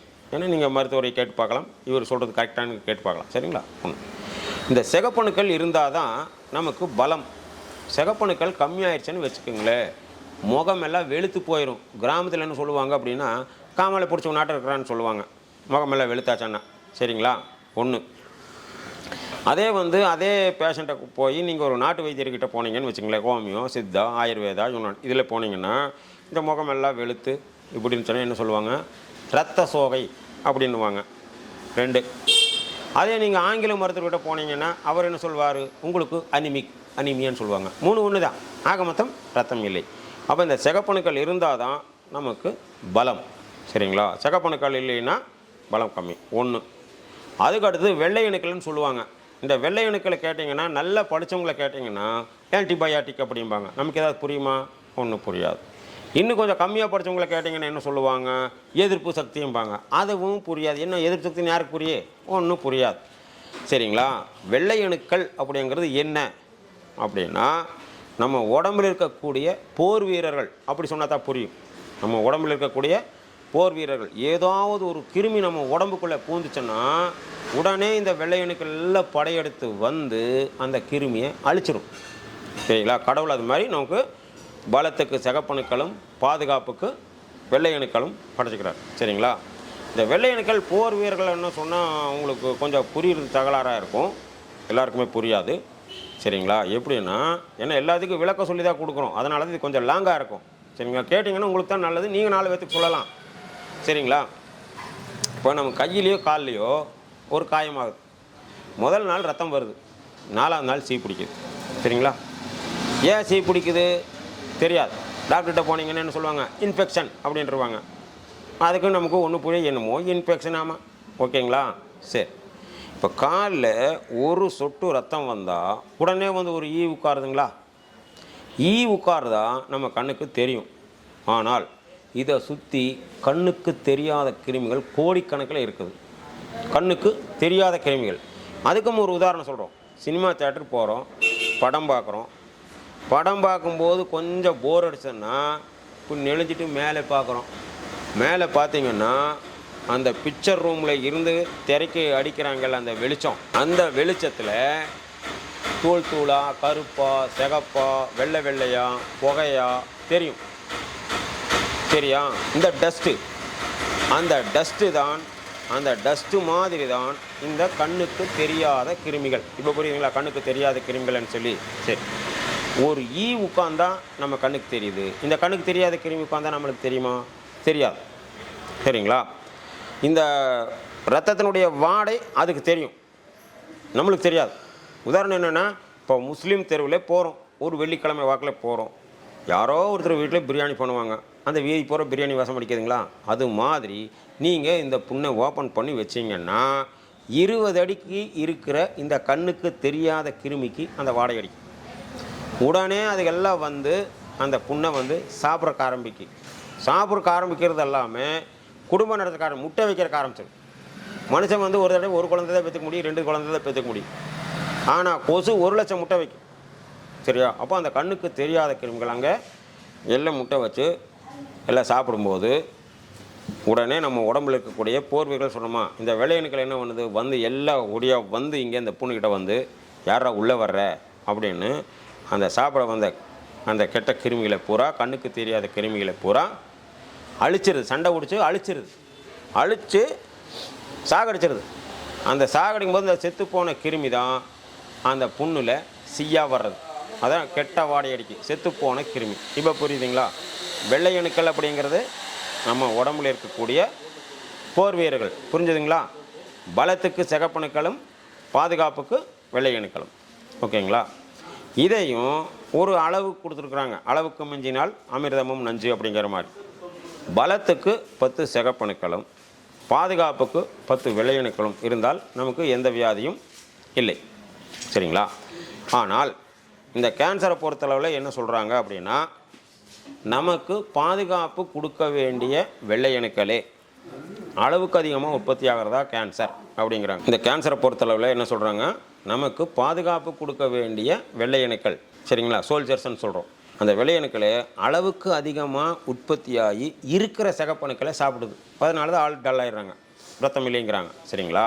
எப்படின்னா, பலத்துக்கு 10 சிகப்பணுக்களும் பாதுகாப்புக்கு 10 வெள்ளையணுக்களும் இருந்தால் நமக்கு பிரச்சனை இல்லை. இந்த வெள்ளையணுக்கள் அதிகமாகறதான் பிரச்சனை. இது ஏன் அளவுக்கு அதிகமாக உற்பத்தி ஆகுது, இதுதான் உலகம் பூரா ஆராய்ச்சி பண்ணிகிட்டே இருக்கிறாங்க. இன்னும் இதுக்கு விளக்கம் கிடைக்கவில்லை. சரிங்களா? இந்த சிகப்பணுக்கள் வெள்ளையணுக்கள் இதெல்லாம் எங்கே உற்பத்தி ஆகுது அப்படின்னா, எலும்பு மஜ்ஜைன்னு சொல்லுவாங்க. அதாவது நம்ம சூப் குடிக்கும்போது எலும்பை தட்டி உறிஞ்சிரும் இல்லைங்க, அங்கே தான் இந்த சிகப்பணுக்கள் வெள்ளையணுக்கள் தட்டையணுக்கள் இந்த 3மே உற்பத்தி ஆகும். இது 100லிருந்து 120 நாள் தான் இதுக்கு ஆயுஸ், இறந்துடும். சரிங்களா? ஈசல் எப்படி இன்றைக்கி உற்பத்தி ஆகுது, ஒரே நாள் தான் செத்து போகுது, அதுக்கு 1 நாள் ஆயுஸ். இதனுடைய லைஃபு 100 நாள். அதாவது நமக்கு பாதுகாப்பு கொடுக்க வேண்டிய வெள்ளையணுக்களை அளவுக்கு அதிகமாக உற்பத்தி ஆகி சாப்பிடுது. ஏன் உற்பத்தி ஆகுது? அதனால் ஒரு குரூப் ஒரு பிரிவு ஆராய்ச்சி பண்ணி என்ன பண்ணுறாங்க, இது உற்பத்தி ஆகுது 100 நாள் அப்படிங்கிறது இன்னும் ஜாஸ்தியாக இருக்குது, 100 நாளில் சாக மாட்டேங்குது, அதனால தான் இதனுடைய எண்ணிக்கை அதிகமாகுது அப்படிங்கிறது ஒரு கணக்கு. அப்படியே அவங்களுடைய கணக்கு பண்ணாலும் 100 நாள் வந்து அது போர் வீரராக வேலை பார்த்தது 101வது நாள் ஆப்போசிட்டாக வேலை செய்யுமா? புரியுதுங்களா? யோசனை பண்ணணும். ஆக மொத்தம் அப்படி இல்லை. இன்னொரு குரூப் என்ன பண்ணுது, வெள்ளை அணுக்கள் தான் அளவுக்கு அதிகமாக உற்பத்தி ஆகுது. ஒருத்தர் வந்து உற்பத்தி ஆகுது சாகிறது இல்லைன்னு சொல்கிறாங்க, ஒருத்தர் வந்து என்னங்க இல்லை அளவுக்கு அதிகமாக உற்பத்தி ஆகிட்டு இருக்குது. அது ஏன் உற்பத்தி ஆகுது இன்னும் கண்டுபிடிக்க முடியல. இப்படி தான் சொல்லிகிட்டே இருக்கிறாங்க. சரிங்களா, இதை ஒரு பக்கம் வச்சுங்க. இது தான் மெயினாக கேட்டுக்கொண்டு இப்போ சொல்கிறது. இந்த வெள்ளை அணுக்கள் அளவுக்கு அதிகமாக இருக்குது, அளவுக்கு அதிகமாக இருக்குதுன்னு சொல்கிறாங்களே, இது வெள்ளை அணுக்களே அல்ல. இதுதான் எங்களுடைய ஆராய்ச்சி. இது ஒரு கிருமி. எப்படின்னா இது பார்க்குறதுக்கும் வெள்ளை அணுக்கள் மாதிரி இருக்குது, குணமும் வெள்ளை அணுக்கள் மாதிரி இருக்குது, ஆனால் வெள்ளை அணுக்கள் அல்ல. சரிங்களா, இது கொஞ்சம் உங்களுக்கு கன்ஃபியூஸாக இருக்கும். இதுக்கு ஒரு உதாரணம் சொல்கிறோம், உதாரணம் தான் சொல்கிறோம். அதனால் தப்பாக யாராச்சும் சொல்கிறாங்கன்னு நீங்கள் நினச்சிக்க வேண்டாம். இப்போது உதாரணம் என்னென்னா, லேடிஸ் கண்ணு ஒரு மீட்டிங் போடுறோம், மகளிர் கண்ணு ஒரு மீட்டிங் போடுறோம், ஒரு லோன் கொடுக்குறதோ சங்கம் வைக்கிறதோ ஏதாவது ஒரு மீட்டிங், ஒரு லேடிஸ் கண்ணு ஒரு மீட்டிங் போடுறோம். ஒரு 100 பேர் வாங்க ஒரு மீட்டிங் போடுறோம் அப்படின்னு சொல்லி 100 பேருக்கு பத்திரிக்கை தர்றோம். ஆனால் 100 பேருக்கு பத்திரிக்கை கொடுத்தா இங்கே மீட்டிங்கில் வந்து பார்த்தீங்கன்னா 110 பேர் உட்காந்துருக்காங்கன்னு வச்சுக்கோங்களேன். அவன் நாங்கள் என்ன சொல்கிறோம், 100 பேருக்கு தானே பத்திரிக்கை கொடுத்தோம், எப்படி 110 பேர் வந்தாங்க, யார் அதிகமாக வந்தாங்க, எல்லாரையும் விசாரிக்க முடியுமா, உனக்கு பத்திரிக்கை வந்தா நீ வந்தியான்னு கேட்க முடியாதுல்ல. அது மாதிரி யார் அந்த 10 பேர் அப்படின்றால், பார்க்குறதுக்கு பொம்பளை மாதிரியே இருக்கிறாங்க, ஆக்டிவிட்டீஸு பொம்பளை மாதிரியே இருக்கிறாங்க, ஆனால் பொம்பளை இல்லை. புரிஞ்சுருப்பீங்கன்னு நினைக்கிறேன். ஏன்னா யாரையும் குறிப்பிட்டு நாங்கள் சொல்ல, ஏன்னா பொம்பளைக்கு விட அவங்க தான் அழகாக இருப்பாங்க, பொம்பளைக்கு கூட மேக்கப் கம்மியாக வச்சுருப்பாங்க, அவங்க தான் அழகாக இருப்பாங்க. சரியா, எப்படி அடையாளம் கண்டுபிடிக்கிறது? அது மாதிரி தான் இது ஒரு கெட்ட கிருமி. இது பார்க்குறதுக்கும் வெள்ளையணுக்கள் மாதிரி, குணமும் வெள்ளையணுக்கள் மாதிரி, ஆனால் வெள்ளையணுக்கள் அல்ல. அந்த ஒன்றை அழித்தால் இந்த 14 வியாதியும் சரியாகுது. சரிங்களா, அந்த ஒன்றை அழிக்கிறதான் இந்த மூலிகை. ஓகேங்களா, ரைட். அடுத்த பார்ட் என்ன அப்படின்னா, இந்த கிருமி உடம்புல என்ன பண்ணுது? 14 வியாதிக்கு சொல்கிறோமா இல்லையா? ஒரே கிருமி 14 வியாதிங்கும் போது உங்களுக்கு நம்புற மாதிரியே இருக்காது. சரிங்களா, அதை இப்போ விளக்கம் தரோம். இந்த கிருமி எந்த உறுப்பில் ஃபார்ம் ஆகுதோ அந்த இதுக்கு ஒரு வியாதியினுடைய பேர். தோலில் உற்பத்தி ஆச்சனால் இந்த கிருமி தோலில் போய் உட்காந்துச்சுன்னா அதுக்கு ஒரு பேர் சோரியாசிஸ். இது எலும்பில் போய் உட்காந்தாச்சுன்னா ஆர்த்ரைட்டிஸ். அதே வந்து நுரையீரலில் போய் உட்காந்துருச்சுன்னா ஆஸ்துமா. சரியா, எப்படி அது போய் உட்காந்தா எப்படி நீங்கள் இத்தனை வியாதி சொல்லுவீங்க அப்படின்னா, இந்த கிருமியை பொறுத்தளவில் நீங்கள் 3 சமாச்சாரத்தை மனசில் வச்சுக்கணும். என்ன அப்படின்னா, இந்த கிருமி எந்த இடத்துல போய் உட்கார்தோ அந்த இடம் கெட்டியாகிக்குதுங்க. கெட்டியாகிக்குதுன்னு சொல்லலாம், ஹார்டாகிக்குதுன்னு சொல்லலாம், சுருங்கி போச்சன்னு சொல்லலாம், சிங்கேஜ் ஆகி போச்சான்னு சொல்லலாம். 3மே ஒன்று தான். சரிங்களா, இந்த கிருமி பொறுத்தளவில் 3 சமாச்சாரத்தை மனசில் வச்சுங்க. எந்த இடத்துல உற்பத்தி ஆகுதோ அந்த இடம் கெட்டியாகிக்குது, எந்த இடத்துல போய் உட்கார்தோ அதுக்கு ஒரு பேர். சரிங்களா, இங்கே வந்தால் மாரியம்மா, இன்னொரு மதத்துக்கு போனால் மேரியம்மா, இன்னொரு மதத்துக்கு போனால் பிபி மரியம்மா. சரிங்களா, அது மாதிரி இந்த கிருமி எந்த உறுப்பில் போய் ஃபார்ம் ஆகுதோ அதுக்கு ஒரு பேர். இந்த கிருமியினுடைய ஆயுஸ் பார்த்தீங்கன்னா 100லேருந்து 120 நாள். இந்த 3ஐ மட்டும் மனசில் வச்சுங்க. ஏன்னா இழுக்கிறாங்கன்னு பார்க்காதீங்க, இதை தெளிவாக கேட்டிங்கன்னா அடுத்த ஜென்ரேஷனுக்கு இந்த 14 வியாதி பராமரி பார்த்துக்கலாம். அதுக்காக தான் மெயினாக சொல்லிகிட்டே இருக்கிறோம். சரிங்களா, சரி. எந்த இடத்துல உட்கார்தோ அந்த இடத்துல கெட்டியாகிக்குது, எந்த இடத்துல உட்கார்தோ அதுக்கு ஒரு பேர். இதனுடைய ஆயுசு 100லேருந்து 120 நாள். ஓகேவா, ரைட். இது ஒரு பாட்டை வச்சுக்கோங்க. சரி, இப்போ உதாரணம், இப்போ தான் ஒவ்வொரு வியாதிக்காக வர்றோம். சரிங்களா, இப்போ இந்த கிருமி ஒருத்தருக்கு தோலில் போய் ஃபார்ம் ஆச்சுன்னு வச்சுங்களேன். தோலில் போய் உட்காந்தாச்சுன்னா இந்த தோல் வந்து கெட்டியாகிடுது, இந்த சுருங்கி விரிகிற தன்மை கம்மியாகி போகுது, 100 நாளில் செத்துருது. இந்த செத்து போன கிருமி தான் சொரன்னா செதிலாக வருது, மீன் செதில் மாதிரி. இதுதான் சோரியாசிஸ். ஓகேங்களா, இது தலையில் வரும்போது கொஞ்சம் மைல்டாக வரும், பொடுகு, டேண்ட்ரஃப். அதே கொஞ்சம் ஹெவியாச்சுன்னா சரிங்களா அது மைனர், இங்கே வரும்போது மேஜர். புரியுதுங்களா? அப்போ தோலில் வரும்போது தோல் ஹார்டாகிக்குது, சுருங்கி விரிய தன்மை கம்மியாகிக்குது, 100 நாளில் செத்துருது, செத்து போன கிருமி சுரண்டான் செதிலாக வருது. இதுதான் சோரியாசிஸ். இதே கிருமி நுரையீரலுக்கு போகுது. நுரையீரல் அப்படிங்கிறது 2 பலூன் மாதிரி. மூச்சை இழுத்தா பலூன் நல்லா விரியும். இப்படி மூச்சு இழுக்கிறோம், பலூன் பெருசாது, சின்னதாக மூச்சு விட்டா சின்னதாகுது. சரிங்களா, இப்போ இந்த கிருமி ஒருத்தருக்கு நுரையீரலுக்கு போச்சுன்னா நுரையீரல் என்ன ஆகுது, கெட்டியாகிக்குது. கெட்டியாகும்போது லேசாக பலூன் மாதிரி இருந்தால் தான் நல்லா மூச்சை இழுத்து விட முடியும். சரிங்களா, இப்போ கெட்டியாகிடுச்சுன்னா அளவாக தான் விரியும், அளவாக தான் சுருங்கும், அளவாக தான் விரியும், அளவாக தான் சுருங்கும். இதுதான் ஆஸ்துமா. அதாவது புரியுதுங்களா, இதுதான் ஆஸ்துமா. இப்போ தோலில் வரும்போது செத்துப்போன கிருமி தான் சுரண்டனா செதிலாக வருது. இதுதான் சோரியாசிஸ். நுரையீரல் உற்பத்தி ஆகும்போது செத்துப்போன கிருமி தான் உங்களுக்கு சளியாக மாறுது. சளியாக வருதுன்னு டாக்டர் கேட்குறாங்களா? சளிக்கு மாத்திரை கொடுப்பாங்க. ஏன் வருதுன்னு கேட்குறாங்களா? இப்போ கேன்சர்காரன் யார் வருது, மூட்டு வலிக்காரன் யார் வருதுன்னு கேட்பாங்க. சளிக்கு மாத்திரை கொடுப்பாங்க. சரியா? இது ஆஸ்துமா. சரிங்களா? இப்போது மூணாவது, இந்த கிருமி நேராக ஒருத்தருக்கு கிட்னிக்கு போயிடுது. ஏற்கனவே சொல்லிக்கிறோம், எந்த உறுப்பில் போய் உற்பத்தி ஆகுதோ அந்த இடம் கெட்டியாகிக்குதுன்னு சொல்லியிருக்கிறோம். இப்போ நேராக இந்த கிருமி கிட்னிக்கு போயிடுச்சுன்னா என்ன ஆகுது? கிட்னி கெட்டியாகிக்குது. கிட்னி கெட்டியாகும்போது அதனால் ஒழுக்கமாக வேலை செய்ய முடியல. ஒழுக்கமாக வேலை செய்ய முடியல அப்படின்னா எப்படின்னா, வளைஞ்சு நெளிஞ்சு வேலை செய்கிறதுக்கும் நின்றுட்டே வேலை செய்கிறதுக்கும் வித்தியாசம் இருக்குங்களா? சரிங்களா? அது மாதிரி இது கிட்னிக்கு போயிடுச்சுன்னா கிட்னி கல் மாதிரி ஆகிக்குது, ஒழுக்கமாக வேலை செய்கிறதில்ல. இங்கே கிட்னி வேலைக்காரர் சொல்லுவாங்க, கிட்னி சுருங்கி போச்சாங்கிறாங்க, கிட்னி சிங்கேஜ் ஆகி போச்சாங்க, கிட்னி ஹார்டாகி போச்சாங்க. மூணு தான். புரியுதுங்களா? அப்போது கிட்னி சுருங்கிடுச்சு, கெட்டியாகிடுச்சுன்னா என்ன ஆகும்? ஒழுக்கமாக வேலை செய்ய முடியாது. அதாவது 100% வேலையை செய்ய முடியல, ஒரு 80% வேலையை செய்யுதுன்னு வச்சுக்கோங்களேன் ஒன்று. அப்போ கிட்னி வேலை செய்யுதுன்னு நான் பாட்டில் சொல்லிகிட்டு இருந்தான். எல்லாருக்குமே புரியணுமில்ல. படித்தவனுக்கும் புரியணும், படிக்காதவங்களுக்கும் புரியணும். சரியா? கிட்னி கம்மியாக வேலை செய்யுது, கரெக்டு. கிட்னியினுடைய வேலை என்னன்னு நம்ம தெரிஞ்சுக்கணுமா இல்லையா? கிட்னியினுடைய வேலை என்ன அப்படின்னா, கிட்னி என்பது ஒரு ஃபில்டர், நம்ம உடம்புல இருக்கக்கூடிய ஒரு ஃபில்டர். அது என்ன பண்ணுது அப்படின்னா, ரத்தத்தை வடிகட்டி, ஒரு ஃபில்டர், மைக்ரோ ஃபில்டர், ரொம்ப ரொம்ப பெரிய மைக்ரோ ஃபில்டர். அது ரத்தத்தை வடிகட்டி நல்ல ரத்தத்தை அனுப்பிட்டு அந்த கசடுகளை வெளியே தள்ளுது. அந்த கசடுக்கு தான் ஆங்கில மருத்துவத்தில் பேர் வச்சுக்கிறாங்க. ஒவ்வொரு கசடுக்கு குப்பை, கூழு, கல்லுன்னு சொல்கிறோமில்ல, அது மாதிரி அந்த கசடுக்கு தான் கிரியேட்டின், யூரியா, உப்பு, ஆல்புமின். சரிங்களா? ஒவ்வொரு குப்பைக்கும் ஒவ்வொரு பேர் வச்சுக்கிறாங்க. அப்போ கிட்னி ரத்தத்தை வடிகட்டி நல்ல ரத்தத்தை அனுப்பிட்டு இந்த கசடுகளை வெளியே தள்ளணும். மெயின் கிரியேட்டின்னு சொல்லுங்க. சரிங்களா? அப்போ இந்த கிட்னி இந்த கிருமி போய் போச்சுன்னா கெட்டி ஆகிக்குது. அது ரத்தத்தை ஒழுக்கமாக வடிகட்ட முடியல. 1-2 வடிகட்டுதுன்னு சொல்லலாம். இல்லை கொஞ்சம் வடிகட்டிட்டு நம்மளால முடியலன்னு பாக்கி வடிகட்டாமே விட்டுறலாம். சரியா? இப்போ நல்லா வடிகட்டின ரத்தம் எப்படி இருக்கும்? தண்ணி மாதிரி இருக்கும். 1-2 வடிகட்டின ரத்தம் எப்படி இருக்கும்? கொஞ்சம் எண்ணெயாட்டாக தானே இருக்கும், டென்சிட்டி அதிகமாக தான் இருக்கும். அப்போது நல்ல வடிகட்டின ரத்தம் தண்ணி மாதிரி இருக்கும். அது ரத்த குழாயில் ஈஸியாக போகும். எதுக்கு போகுது? இங்கே மூச்சு இழுக்கும் போது இந்த ஆக்சிஜனை எடுத்து இந்த ஆக்சிஜன் இந்த ரத்தத்தின் வழியாக உடம்புல எல்லா பாட்டுக்கு போகும். எல்லாமே ஒரு என்ஜின். இதுக்கெல்லாம் சப்ளை பண்ணுறதா ரத்தம் போகிறதும் ஆக்சிஜன் கொடுக்குறதும். சரிங்களா?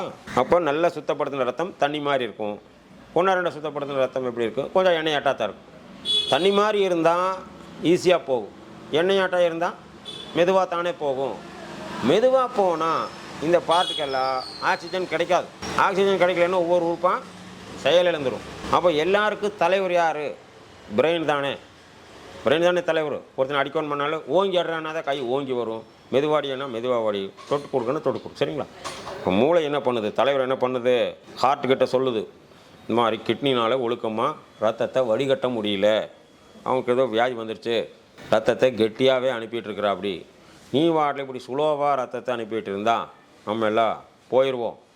அதனால் நீ என்ன பண்ணு, ரத்தத்தை கொஞ்சம் சீக்கிரமாக எல்லா பக்கம் சப்ளை பண்ணு அப்படி ஆர்டர் கொடுத்ததுமே ஹார்ட் என்ன பண்ணுது? ரத்தத்தை சீக்கிரவான்னு இழுத்து சீக்கிரம் போன்னு தள்ளுது. இதுதான் லப் அப்படின்னா இழுக்கிறது, டப் அப்படின்னா தள்ளுறது. சரிங்களா? இன்னும் உதாரணம் சொல்லணும்னா, பழைய காலத்தில் ஈயம்பூசணம் வச்சுருப்பாங்க. காற்றை இப்படி இழுத்து புஷ்ஷான்னு தள்ளுப்பாப். அப்போ இங்கே தீயறியும். அவர் காற்றை பிடிச்சி புஷ்ஷான்னு வந்துடுறாரு. இந்த ஹார்ட் என்ன பண்ணுது? ரத்தத்தை இழுத்து புஷ்ஷான்னு தள்ளுது. சரிங்களா? சீக்கிரவான்னு இழுத்து சீக்கிரம் போன்னு தள்ளுது. இந்த தள்ளுறது தான் ப்ரெஸ் பண்ணுது. இதுதான் ப்ரெஷர். நார்மலாக இருக்கிறது வேறு. ரத்தம் கட்டியாச்சுன்னா இது ஜக்குன்னு சொல்லணுமா? இதுதான் ப்ரெஷர். சரிங்களா? கிட்னி ரத்தத்தை ஒழுக்கமாக வடிகட்டலைன்னா ரத்தம் கெட்டியாக இருக்குது, குப்பையோட போக மாட்டேங்குது, ப்ரெஸ் பண்ண வேண்டி வருது. இதுதான் ப்ரெஷர். ஆனால் ப்ரெஷர் வந்தால் என்ன சொல்கிறாங்க? டென்ஷன்னாலே ப்ரெஷருங்கிறாங்க. டென்ஷன்னாலே ப்ரெஷர் கிடையாது. டென்ஷன் இல்லாமல் யார் இருக்கிறாங்க? நமக்கு ஒன்றுக்காகாத நம்மளுக்கே இத்தனை டென்ஷன் என்றால் பிரதமருக்கு எத்தனை டென்ஷன் இருக்கும்? அவங்கள டென்ஷன் ஆனால் படக்குன்னு நெஞ்சு வெடிச்சல செத்துருவாங்க. ப்ரெஷர்னால டென்ஷன் கிடையாது. சரிங்களா? கிட்னி கெட்டாதான் ப்ரெஷர். நீங்கள் மற்றவங்க சொல்கிற மாதிரி பிரச்சனைனால டென்ஷன் வருது அப்படின்னால் யாருக்கு வரும்னு தெரியுங்களா? லேடிஸுக்கு தான் வரணும். காரணம், நம்ம காலையில் பேப்பர் படிக்கிறோம், தம் அடிக்கிறோம், டிவி பார்க்குறோம், கால் மேல் கால் போட்டு டீ கொண்டு வா காப்பி கொண்டு வான்னு பார்க்குறோம். ஆனால் நம்மளுக்கு ப்ரெஷர். ஆனால் லேடிஸ் வந்து சமையல் பண்ணுறாங்க, அவங்களுக்கு ப்ரெஷர் இல்லை. காரணம், ப்ரெஷர் வந்து அவங்களுக்கு தான் வரணும். இந்த டாக்டர் சொல்கிற மாதிரி சொன்னால் என்ன அப்படின்னா, ஒரு அடுப்பில் சமையல் பண்ணிகிட்டு இருந்தாங்க, அப்போ ப்ரெஷர் இல்லை. இப்போ 3 அடுப்பில் சமையல் பண்ணுறாங்க. ஐயோ வெந்துருச்சோம், ஐயோ கருகிருச்சோம், ஐயோ பொங்கிருச்சோம். யாருக்கு ப்ரெஷர் வரணும்? லேடிஸ் தான் வரணும். பிரச்சனை காலையிலையா? ஆனால் அவங்களுக்கு வரதில்லை. புரியுதுங்களா? கிட்னி கெட்டால் தான் ப்ரெஷர்.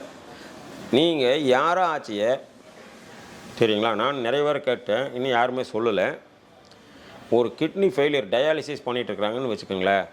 நீங்கள் அவங்கள கேளுங்க, என்ன டயாலிசிஸ் பண்ணிகிட்ருக்கிறீங்களாம்மா? என்ன சார் உங்களுக்கு என்ன ஆச்சு? நல்லா தான் இருந்தது. கிட்னி கெட்டு போச்சா? ஆமாங்க. ஓஹோ, எதனால? கொஞ்சம் ப்ரெஷர் இருந்துச்சுங்களா, அதை கவனிக்காம விட்டு கிட்னி கெட்டு போச்சம்பாங்க. ஓஹோ, ப்ரெஷரா? அது என்ன ப்ரெஷரு? அதானுங்க பிபி அதானுங்க ரத்த கொதிப்பு. அதான் ரத்த கொதிப்பு ஒன்றும் புரியாத மாதிரியே கேட்கணும். அதானுங்க ப்ளட் ப்ரெஷரு. ஓஹோ, ஒன்றும் புரியல. ஏன்னா டாக்டரும் சொல்ல மாட்டாங்க ப்ரெஷர், அவ்வளோதான், முடிஞ்சு போச்சு. நம்மளும் விளக்கமாக கேட்குறதில்ல. புரியுதுங்களா? அப்போ கிட்னி கெட்டால் தான் ப்ரெஷர். புரியுதுங்களா? அப்போது ப்ரெஷர் வந்தால் நம்ம என்ன பண்ணணும்? கிட்னி தானே சரி பண்ணணும். ஆனால் ப்ரெஷர் வந்தால், ஏன்னா ஒவ்வொன்றும் லிங்க் இருக்குது, தொடர்ந்து கண்டினியூஸாக கேட்டால் தான் தெரியும். சரிங்களா? விட்டு கேட்டால் புரியாது. சரி, அப்போ ப்ரெஷர் வந்தால் நம்ம கிட்னி தானே பார்க்கணும். ப்ரெஷர் வந்தால் நம்ம எங்கே போயிடும்? கார்டியாலஜிஸ்ட்டு, நியூராலஜிஸ்ட்டு, நரம்பு டாக்டர், ரத்த குழாய் டாக்டர், இது போயிடுறோம். ரத்த குழாயில் ரத்தம் போகலை, ப்ரெஷர் வந்தான்னா நரம்பு டாக்டர் தானே பார்க்கணும். அங்கே போனால் டாக்டர் என்ன சொல்கிறாரு? ஏன்டா அறிவு கேட்டவனே, மனசில் நினச்சிக்கோங்க, நீ கிட்னி டாக்டர்கிட்ட போகாமல் எங்ககிட்ட வந்திருக்கிறியே. சரி. ஏன்னா கண்ணை பற்றி பார்க்குற டாக்டருக்கு காதை பற்றி தெரியாது. பொதுவாக ஒரு கருத்து, நான் தப்பாக சொல்லலை. சரிங்களா? எல்லாத்தையும் படிக்கணும்னா வயசாயிரும். சரிங்களா? இது ஆராய்ச்சி. ப்ரெஷர்னு டாக்டர்கிட்ட போனால் என்ன சொல்லுவாங்க? ஓஹோ, ரத்தம் கெட்டியாக்குது, போக மாட்டேங்குது, இந்த ரத்தத்தை தண்ணி மாதிரி பண்ணுறதுக்கு மாத்திரை, இதான் ப்ரெஷர் மாத்திரை. சரிங்களா? அழுக்கு ரத்தம் தான், ஆனால் அதை தண்ணி பண்ணுறதுக்கு தான் மாத்திரை. சரிங்களா? இப்போது ஒரு ரத்தத்தில் சுத்தமான ரத்தம் தண்ணி மாதிரி இருக்கும், குப்பையோடு சேர்ந்து கெட்டியாக இருக்கும்னு சொல்கிறோம். கெட்டியாக இருக்கும்போது அந்த ரத்தத்தில் இருக்கிற அழுக்கெல்லாம் எங்கே வந்து சேரும்? கீழே தானே வந்து படியும். கீழே வந்து படியும் போது தான் இப்படி காலில் கீழே குத்துனா அமுத்துனா குழியாகும். சேரு, சுத்தமான ரத்தம் இல்லை, சேரு. சரிங்களா? இப்படி குழியாச்சன்னாலே உங்களுக்கு கிட்னி தகராறாகி போச்சுன்னு அர்த்தம். சரிங்களா? அப்போ ரத்தத்தை தண்ணி மாதிரி பண்ணுறதுக்கு மாத்திரை கொடுக்குறாங்க. நீங்கள் ரத்தத்தை தண்ணி மாதிரி பண்ணுறதுக்கு மாத்திரையே எடுத்தே இருந்தீங்க, ஆனால் கிட்னி நீங்கள் சரி பண்ணல. கிட்னி வந்து டெய்லி 2 சொட்டு அழுக்க சேர்த்திட்டே இருக்குது. நீங்கள் 1 வருஷம் 2 வருஷம் ப்ரெஷர் மாத்திரையே சாப்பிட்டுட்டே இருக்கிறீங்க. இந்த அழுக்கு கீழே ஒரு 100 மில்லி ரத்தம் அழுக்காக இருந்தது, இந்த 2 காலுக்குமே என்ன ஆயிரும்? 2 லிட்டர் ரத்தம் கெட்டியாயிரும். இப்போ மேலே அமுத்தினாலும் குழியாகும். அப்போ 2 லிட்டர் ரத்தம் அழுக்காகும்போது எல்லாம் ஒரு தொடர்பு தான். 2 லிட்டர் ரத்தம் அழுக்காகும்போது உடம்பு என்ன பண்ணுது அப்படின்னா, சரிங்களா, 2 லிட்டர் ரத்தம் அழுக்காகும்போது உடம்பு என்ன பண்ணுதுன்னா, ஒரு நல்ல பெட்ரோலில் ஓடுற ஒரு வண்டிக்கும் ஒரு மிக்சிங் பெட்ரோலில் ஓடுற வண்டிக்கும் வித்தியாசம் தெரியுதுங்களா? ஏன்னா இது எல்லாமே ஒரு என்ஜின். ஹார்ட்டு, லிவரு, கிட்னி எல்லாமே ஒவ்வொரு பார்ட், ஒவ்வொரு என்ஜின். இந்த எல்லா என்ஜினும் வேலை செய்யணும். ஊர் கூடி தேர் இழுக்கிறாங்கன்னு சொல்கிறோமில்ல, இதில் 2 பேர் முண்டியாக முடவுனான்னு என்ன பண்ண முடியும்?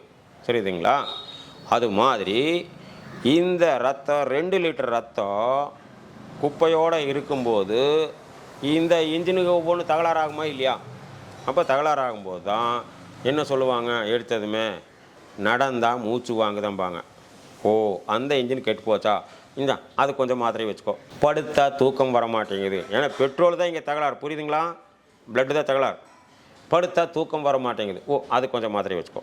பசியே ஆக மாட்டேங்குது, ஓ அந்த இன்ஜின் கெட்டு போச்சா, அதுக்கு கொஞ்சம் மாத்திரை வச்சுக்கோ. ஜீரணமே ஆக மாட்டேங்குது, அதுக்கு ஒரு மாத்திரை வச்சுக்கோ. ஜீரணமே ஆக மாட்டேங்குது, ஜீரணமான தானே வெளியே போக மாட்டேங்குது, வெளியே போக மாட்டேங்குது, அதுக்கு ஒரு மாத்திரை வச்சுக்கோ. சரிங்களா?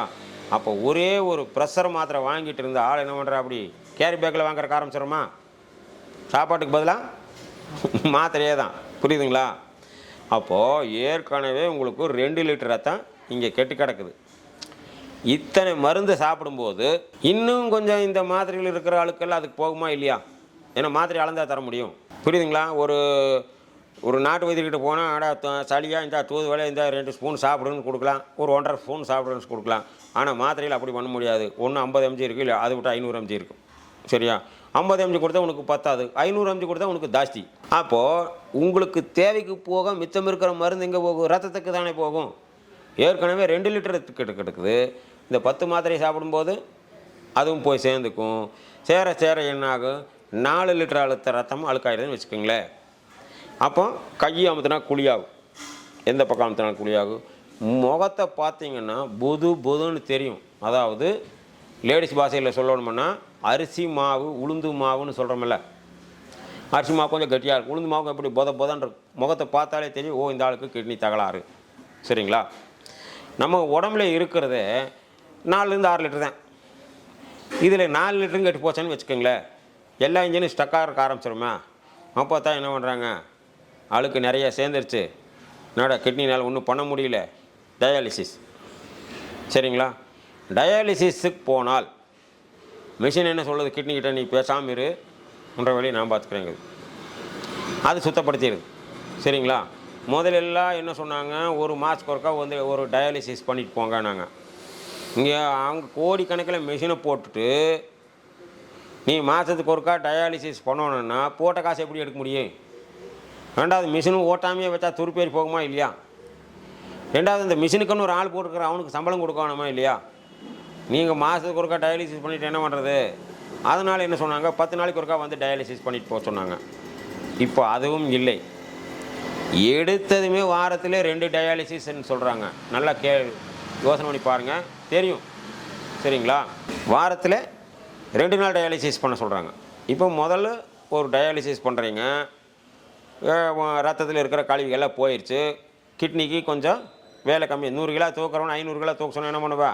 இப்போ அது எல்லாம் வெயிட் எல்லாம் ரெடியூஸ் பண்ணிடுச்சு, ரத்தத்தில் தேவையில்லாதெல்லாம் மிஷின் எடுத்துருச்சு 2 நாளில். இனிமேல் கிட்னி என்ன பண்ணுது, நாளையில் இருந்தாவது ஒழுக்கமாக வேலை செய்கிறேன் அப்படின்னு எந்திரிக்கும் போது நீ டயாலிசிஸுக்கு போயாச்சு. மீண்டும் மிஷின் என்ன சொல்லுது, பேசாமல் இரு, நானே உன்ற வேலையை பார்த்துக்கிறேன்னு, நல்லா பேசாமல் இரு. புரியுதுங்களா? அப்படின்ட்டு அன்றைக்கி டயாலிசிஸ் பண்ணுறக்க ஆரம்பிச்சிடுறாங்க. மீண்டும் 2 நாள் தான். மீண்டும் எந்திரிக்குள்ளே அங்கே போயாச்சு. ஏன்னா கிட்னி எல்லாம் வந்து படக்கன்னு சரியாகாது, ரிப்பேர் ஆகாது. எலும்பு முறிதா, லொடக்கன எலும்பு முறியும். கிட்னின்னு லொடக்கனாக போகும், மெதுவாக தான் போகும். அதனால் என்ன பண்ணிடுறாங்க, வாரத்தில் 2 நாள் டயாலிசிஸ்ன்றான்னா இழுத்து விட்டாச்சுன்னா வேலை முடிஞ்சுது. சரிங்களா? அப்போது முதல் வாரத்தில் 2 நாள் டயாலிசிஸ். அதாவது இப்படி கையை ஆட்டிகிட்டே இருந்தால் ரத்த ஓட்டம் இருக்கும். ஆட்டாமல் அப்படியே வச்சுக்கோ, ஆட்டாமல் இப்படியே வச்சுக்கோன்னு என்ன ஆகும், விருத்து போயிடும். அப்போ வாரத்தில் 2 நாள் நீங்கள் டயாலிசிஸ் பண்ணும்போது கிட்னிக்கு வேலையே கொடுக்குறதில்ல.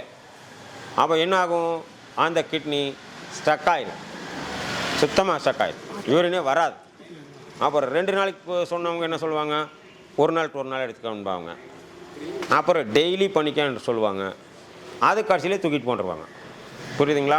எதுக்கு முதல்ல வந்து 14 வியாதிக்கு ஒரு கிருமி தாங்கிறது உங்களுக்கு ரொம்ப சந்தேகமாக இருந்திருக்கு. நீங்கள் கதை விட்றாங்களே அப்படிங்கிற மாதிரி தெரியும். ஏன்னா நிறையா அப்படித்தான் பண்ணுறாங்க. சரிங்களா? சரி, இப்போ எதுக்கு வந்துக்கிறோம், தோலில் சோரியாசிஸ், ஆஸ்துமா, அதுக்கடுத்து ப்ரெஷரு, கிட்னி ஃபெயிலியர். ஓகேங்களா? சரி, இப்போ இது கிருமி எதுக்கு கிட்னிக்கு போயாச்சுன்னா கிட்னி கெட்டியாகிக்குது, ரத்தத்தை ஒழுக்கமாக வடிகட்ட மாட்டேங்குது, ரத்தம் கெட்டியாயிருச்சு, ஹார்ட்டுக்கு வேலை வந்துடுது. இதான் ப்ரெஷர், ஹை ப்ரெஷர், ஜக்குன்னு சீக்கிரம் போன்னு தள்ளுது. இதான் ஹை ப்ரெஷர். இப்போ இந்த கிருமி என்ன பண்ணுது, நேராக ஹார்ட்டுக்கே போயிடுது. சரியா? ஹார்ட்டுக்கு போகும்போது என்ன ஆகும், ஹார்ட் வந்து ஹார்டாயிடும். ஹார்ட்டுன்னு பம்ப் பண்ணுது ரத்தத்தை, ஜக் அதெல்லாம் டப் சொல்கிறோமா. அப்போ ஹார்ட்டுக்கே போயிடுச்சுன்னா என்ன ஆகுது, ஹார்ட்டு கெட்டியாகிக்குது. ஹார்ட்டு கெட்டியாகும்போது அது ரத்தத்தை கொஞ்சம் மெதுவாக தான் தள்ளுது. இதான் லோ ப்ரெஷர். ஜெய் நல்லா புரிஞ்சுக்கணும். கிட்னிக்கு கெட்டுச்சுன்னா ரத்தம் கெட்டியாகிக்குது, ஹார்ட்டுக்கு வேலை வந்துடுச்சு. இப்போ ஹார்ட்டுக்கே போயிடுச்சுன்னா என்ன ஆகும், ஹார்ட்டு கெட்டியாகிக்குது, லோ ப்ரெஷர் ஆயிடுது. சரிங்களா? இது லோ ப்ரெஷர். இப்போ இதே கிருமி நேராக ஒருத்தனுக்கு ஹார்ட்டுக்கு ஓடக்கூடிய இரத்த குழாய் அதில் போயிடுச்சுன்னா தோல் எப்படி செதிலாக உதவுது, அதில் போய் இரத்த குழாயில் அடைக்கும் போது தான் ஹார்ட்டு பிளாக்கு. புரியுதுங்களா? வரிசையில் எப்படி வருதுன்னு தெரியுதுங்களா? Heart block. ஒரு பிளாக்கு 2 பிளாக்கு அப்படின்னா ஸ்டெண்ட் வைப்பாங்க. 4 பிளாக் அப்படின்னு சொல்லும்போது 4க்கு நட்டு போட்டு போட முடியுமா? அதனால் என்ன பண்ணுறாங்க, இந்த 4 லைனையும் ரத்தம் போக மாட்டேங்குது, ஸ்டக் ஆயிரும். அந்த 4ஐயும் கட் பண்ணிவிட்டு தனியாக ஒரு டியூப்பை போட்டு கொண்டு போகிறாங்க. அதாவது பஸ்ஸு ஊருக்குள்ளே போகாமல் ஊரை சுற்றி பைபாஸ் ரோடில் வான்னு சொல்கிறாங்களே, இதான் பைபாஸ் சிகிச்சைங்கிறது. நிறைய பேருக்கு தெரியாது பைபாஸுங்கிறாங்க என்னன்னே தெரியாது. இந்த 4 லைனையும் பிளாக் பண்ணிவிட்டு அடுத்ததில் மெயின் வேற ஒரு லைனில் வாங்குறாங்க. இந்த பைபாஸ் பண்ணியாச்சன்னாலே சொல்லிடுவாங்க பேஷன்கிட்ட, செத்த புணமாட்டேறன்னு சொல்லுவாங்க சுருக்கமாக சொன்னால். அப்படி யாரும் சொல்கிறது இல்லை சொல்கிறேன், வெத்தலை வாக்கு மட்டும்தான் கையில் இல்லை. என்னென்னா சத்தம் போட்டு பேசாத, ஏன்னா 4 லைன் இங்கே பிளாக், ரத்த குழாய் வெடிச்சிடும். சரியா? சத்தம் போட்டு சிரிக்காத, சத்தம் போட்டு அழுகாத, சத்தம் போட்டு பேசாத, டென்ஷன் ஆகாத. சொல்கிற டாக்டரை டென்ஷன் ஆகிடுவான். படிக்க தேராத, வெயிட்டு தூக்காத அப்படின்னு என்ன கணக்கு? பேசாமல் பொம்மையாட்டாவே இரு. புரியுதுங்களா? இதுதான் ஹார்ட் பிளாக். புரியுதுங்களா? சரி, எதுக்கு வந்தோம்? அரிப்பு, asthma, pressure, kidney failure, heart block, heart weak. ஓகேவா? ரைட். இப்போ இதே கிருமி ஒருத்தருக்கு மூளைக்கு போகுதுன்னு வச்சுக்கோங்களேன். எங்கே போதோ கெட்டியாதுன்னு சொன்னோமா, மூளை கெட்டியாய்க்குது. சரிங்களா? மூளை நாங்கள் சின்னதில் படிச்சிருப்போம். ஒரு 7வது 8வதுல வாத்தியார் சொல்லி கொடுத்துருப்பார், மூளை சுருங்கி விரியும்னு படிச்சிருக்கிறோம். ஆனால் எப்போ சுருங்கும் எப்போ விரியும்னு இல்லை 7வது 8வதுல சொல்ல மாட்டாங்க வாத்தியார். அது அதில் சொன்னால் நம்மளுக்கு புரியாது. மூளை சுருங்கி விரியும்ங்கிறது எல்லாருக்குமே தெரியும், ஆனால் அது எப்போ சுருங்குதுங்கிறது யாருக்கும் தெரியாது. மூளை எப்போ சுருங்கும் அப்படின்னா நம்ம யோசனை பண்ணும்போது தான் மூளை சுருங்கும். அதாவது யோசனை பண்ணுறதுன்னா ஒரே கேள்வியை 2 விதமாக கேட்குற பாருங்க, அப்போ தான் புரியும். இப்போ ஒருத்தர் கேள்வி கேட்குறோம், நேற்று என்ன பண்ணுனீங்க அப்படின்னு கேட்டால் நேற்று தூங்குனேன், அங்கே போனேன், இங்கே போனேன் அப்படின்னு சொல்லிடலாம். ஆனால் யோசனை பண்ணுற மாதிரி கேட்கணுன்னா எப்படி கேட்கணுன்னா, நேற்று 10லிருந்து 11 மணி வரையும் என்ன பண்ணீங்க டக்குன்னு சொல்லுங்கள் அப்படின்னா என்ன ஆகும்னா இப்படி கழுத்து மேலே போகும். 1 நெத்தி சுருங்கும் 10லிருந்து 11 மணி வரை. புரியுதுங்களா? இந்த நெத்தி சுருங்கும் போது தான் மூளையும் சுருங்கும். அப்போ இந்த கிருமி மூளைக்கு போயிடுச்சுன்னா மூளை கெட்டியாகிக்குது, அவனால் யோசனை பண்ண முடியல. இதுதான் மெமரி லாஸ், மறதி, அல்சைமர் டிசீஸ்ன்னு இங்கிலீஷில் கொடுத்துருக்குறா. அப்படி புரியுதுங்களா? மறதி ஆகிட்டே இருக்குது. மறதி ஆகிட்டே இருக்குதுன்னா நீங்கள் மெண்டல் ஆகுறீங்கன்னு நீங்களே தெரிஞ்சுக்கணும். சரிங்களா? சுருங்கி விரித்தன்மை கொஞ்சம் கம்மி. சரிங்களா? நேற்று இவ்வளோ சொல்லுவாங்க. இதே கிருமி இன்னும் ஜாஸ்தி ஆகிடுச்சுன்னு வச்சுக்கோங்களேன். கொஞ்சம் நஞ்சம் சுருங்கிட்டு இருக்கும்போது நேற்று ஃபுல்லாகவே செட் ஆகிடுச்சுன்னா மண்டையை வேலை செய்யாது. அவங்க என்ன நினைக்கிறாங்களோ அதைத்தான் சொல்லுவாங்க. இதுதான் மென்டல் டிஸார்டர். சரிங்களா? இப்போ மனநிலை சரியில்லை என்னென்னு டாக்டர்கிட்ட போனீங்கன்னா டாக்டர் என்ன சொல்லுவாங்கன்னா, உங்கள் அப்பாவுக்கு மூளை சுற்றி தண்ணி நிற்கிதுன்னு சொல்லுவார். நம்ம வேட்டி கட்டிட்டு போனோம். புரியுதுங்களா? முதல்ல சொல்லிக்கிறோம், தோலில் செத்து போன கிருமி செதிலாக வருது, நுரையீரலில் செத்து போன கிருமி இருமுனா சளியாக வருதுன்னு சொல்கிறோம். இப்போ மூளையில் இருக்கிற கிருமி செத்து என்னாகும்? தண்ணியை தான் நிற்கும். நம்ம இப்போ அதுக்கு டியூப் போட்டு கொண்டு வந்துடுறாங்க வெளியில். சரிங்களா? இப்போ நம்ம வேட்டி கட்டிட்டு போனால் டாக்டர் என்ன சொல்லுவாங்க, உங்கள் அப்பாவுக்கு மூளை சுற்றி தண்ணி நிற்கிதும்பாங்க. ஏன் தண்ணி நிற்கிது அதெல்லாம் எங்களுக்கு தெரியாது. நீ பேண்ட் ஷர்ட் போட்டு போனீங்கன்னா என்ன சொல்லுவாங்க, உங்கள் ஃபாதருக்கு பிரெயினை சுற்றி லிக்யூட் ஃபார்ம் ஆகிட்டு இருக்குதும்பாங்க. இன்னும் நல்லா டை கட்டி ஷூ எல்லாம் போட்டும் கும் அப்படின்ட்டு போனீங்கன்னா உங்கள் ஃபாதருக்கு பிரெயினை சுற்றி ஃப்ளூயட் ஃபார்ம் ஆகிட்டு இருக்குதும்பாங்க. 3 தான் தண்ணி நிற்கிதுனால 3 தான். புரியுதுங்களா? அதுக்கு ஆளுக்கு தகுந்த மாதிரி அவங்க சொல்லுவாங்க. இதுதான் மென்டல் டிஸார்டர். ஓகேங்களா? மூளை. சரி, இதே கிருமி மெயின் ரத்த குழாயில் போனால் தான் ஹார்ட் பிளாக். மூளையிலிருந்து வரக்கூடிய கமாண்டிங் வெயின், கட்டளை நரம்பு, மூளை ஆர்டர் கொடுத்தாதான் இந்த கையை தூக்க முடியும், காலை தூக்க முடியும். அதில் போய் இது பூந்துச்சுன்னு வச்சுக்கோங்களேன், அங்கே அடைச்சிரும். மூளை ஆர்டர் கொடுக்கும், கையை தூக்குறான்னு. கைக்கு இது அடைச்சிருச்சா, கைக்கு டவர் கிடைக்காது, சிக்னல் கிடைக்காது. இதுதான் ஸ்ட்ரோக்.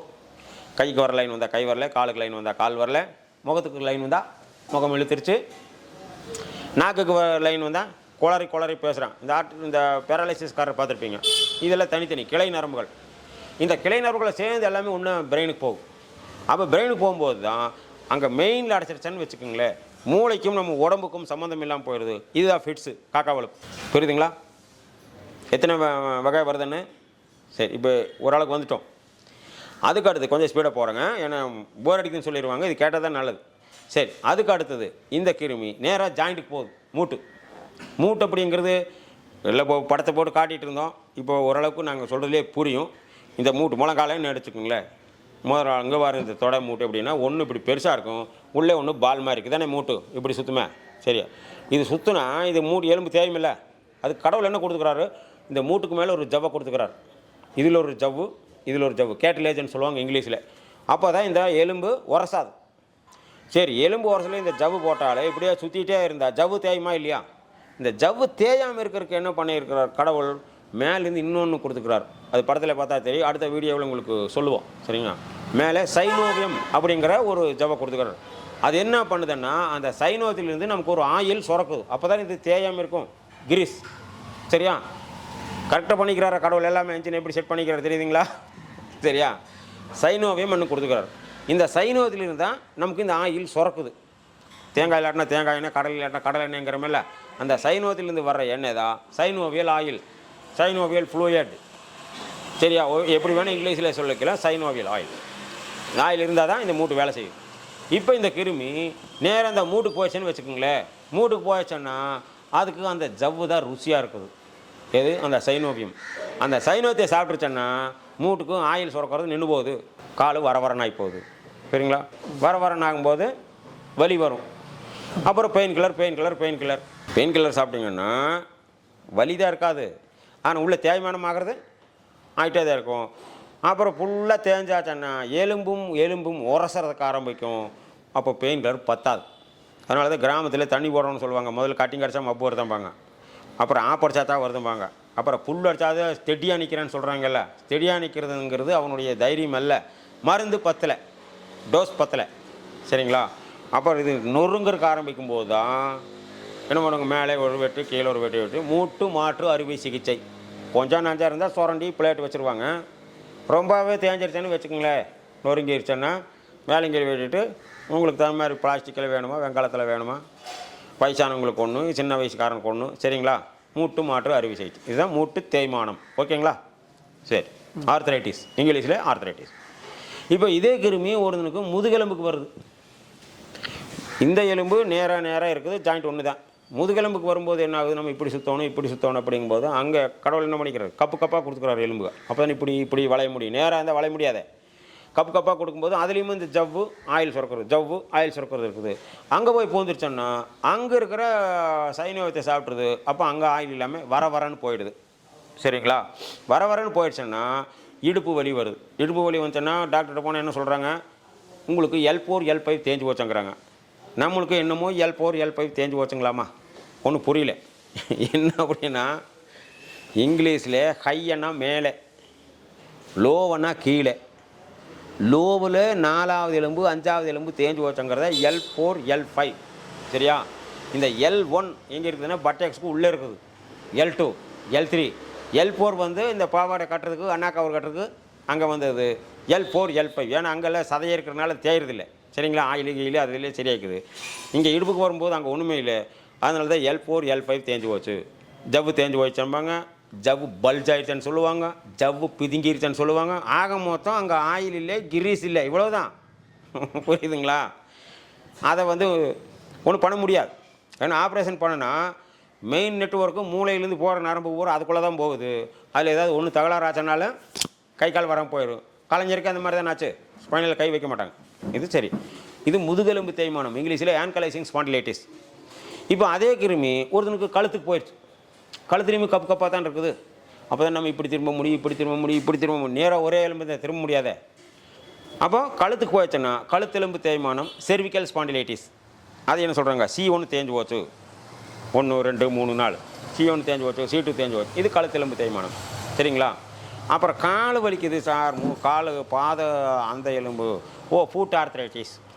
புரியுதுங்களா, இது ஆர்த்ரைட்டிஸ், இது ankylosing spondylitis, cervical spondylitis, osteo arthritis, gout arthritis, foot arthritis.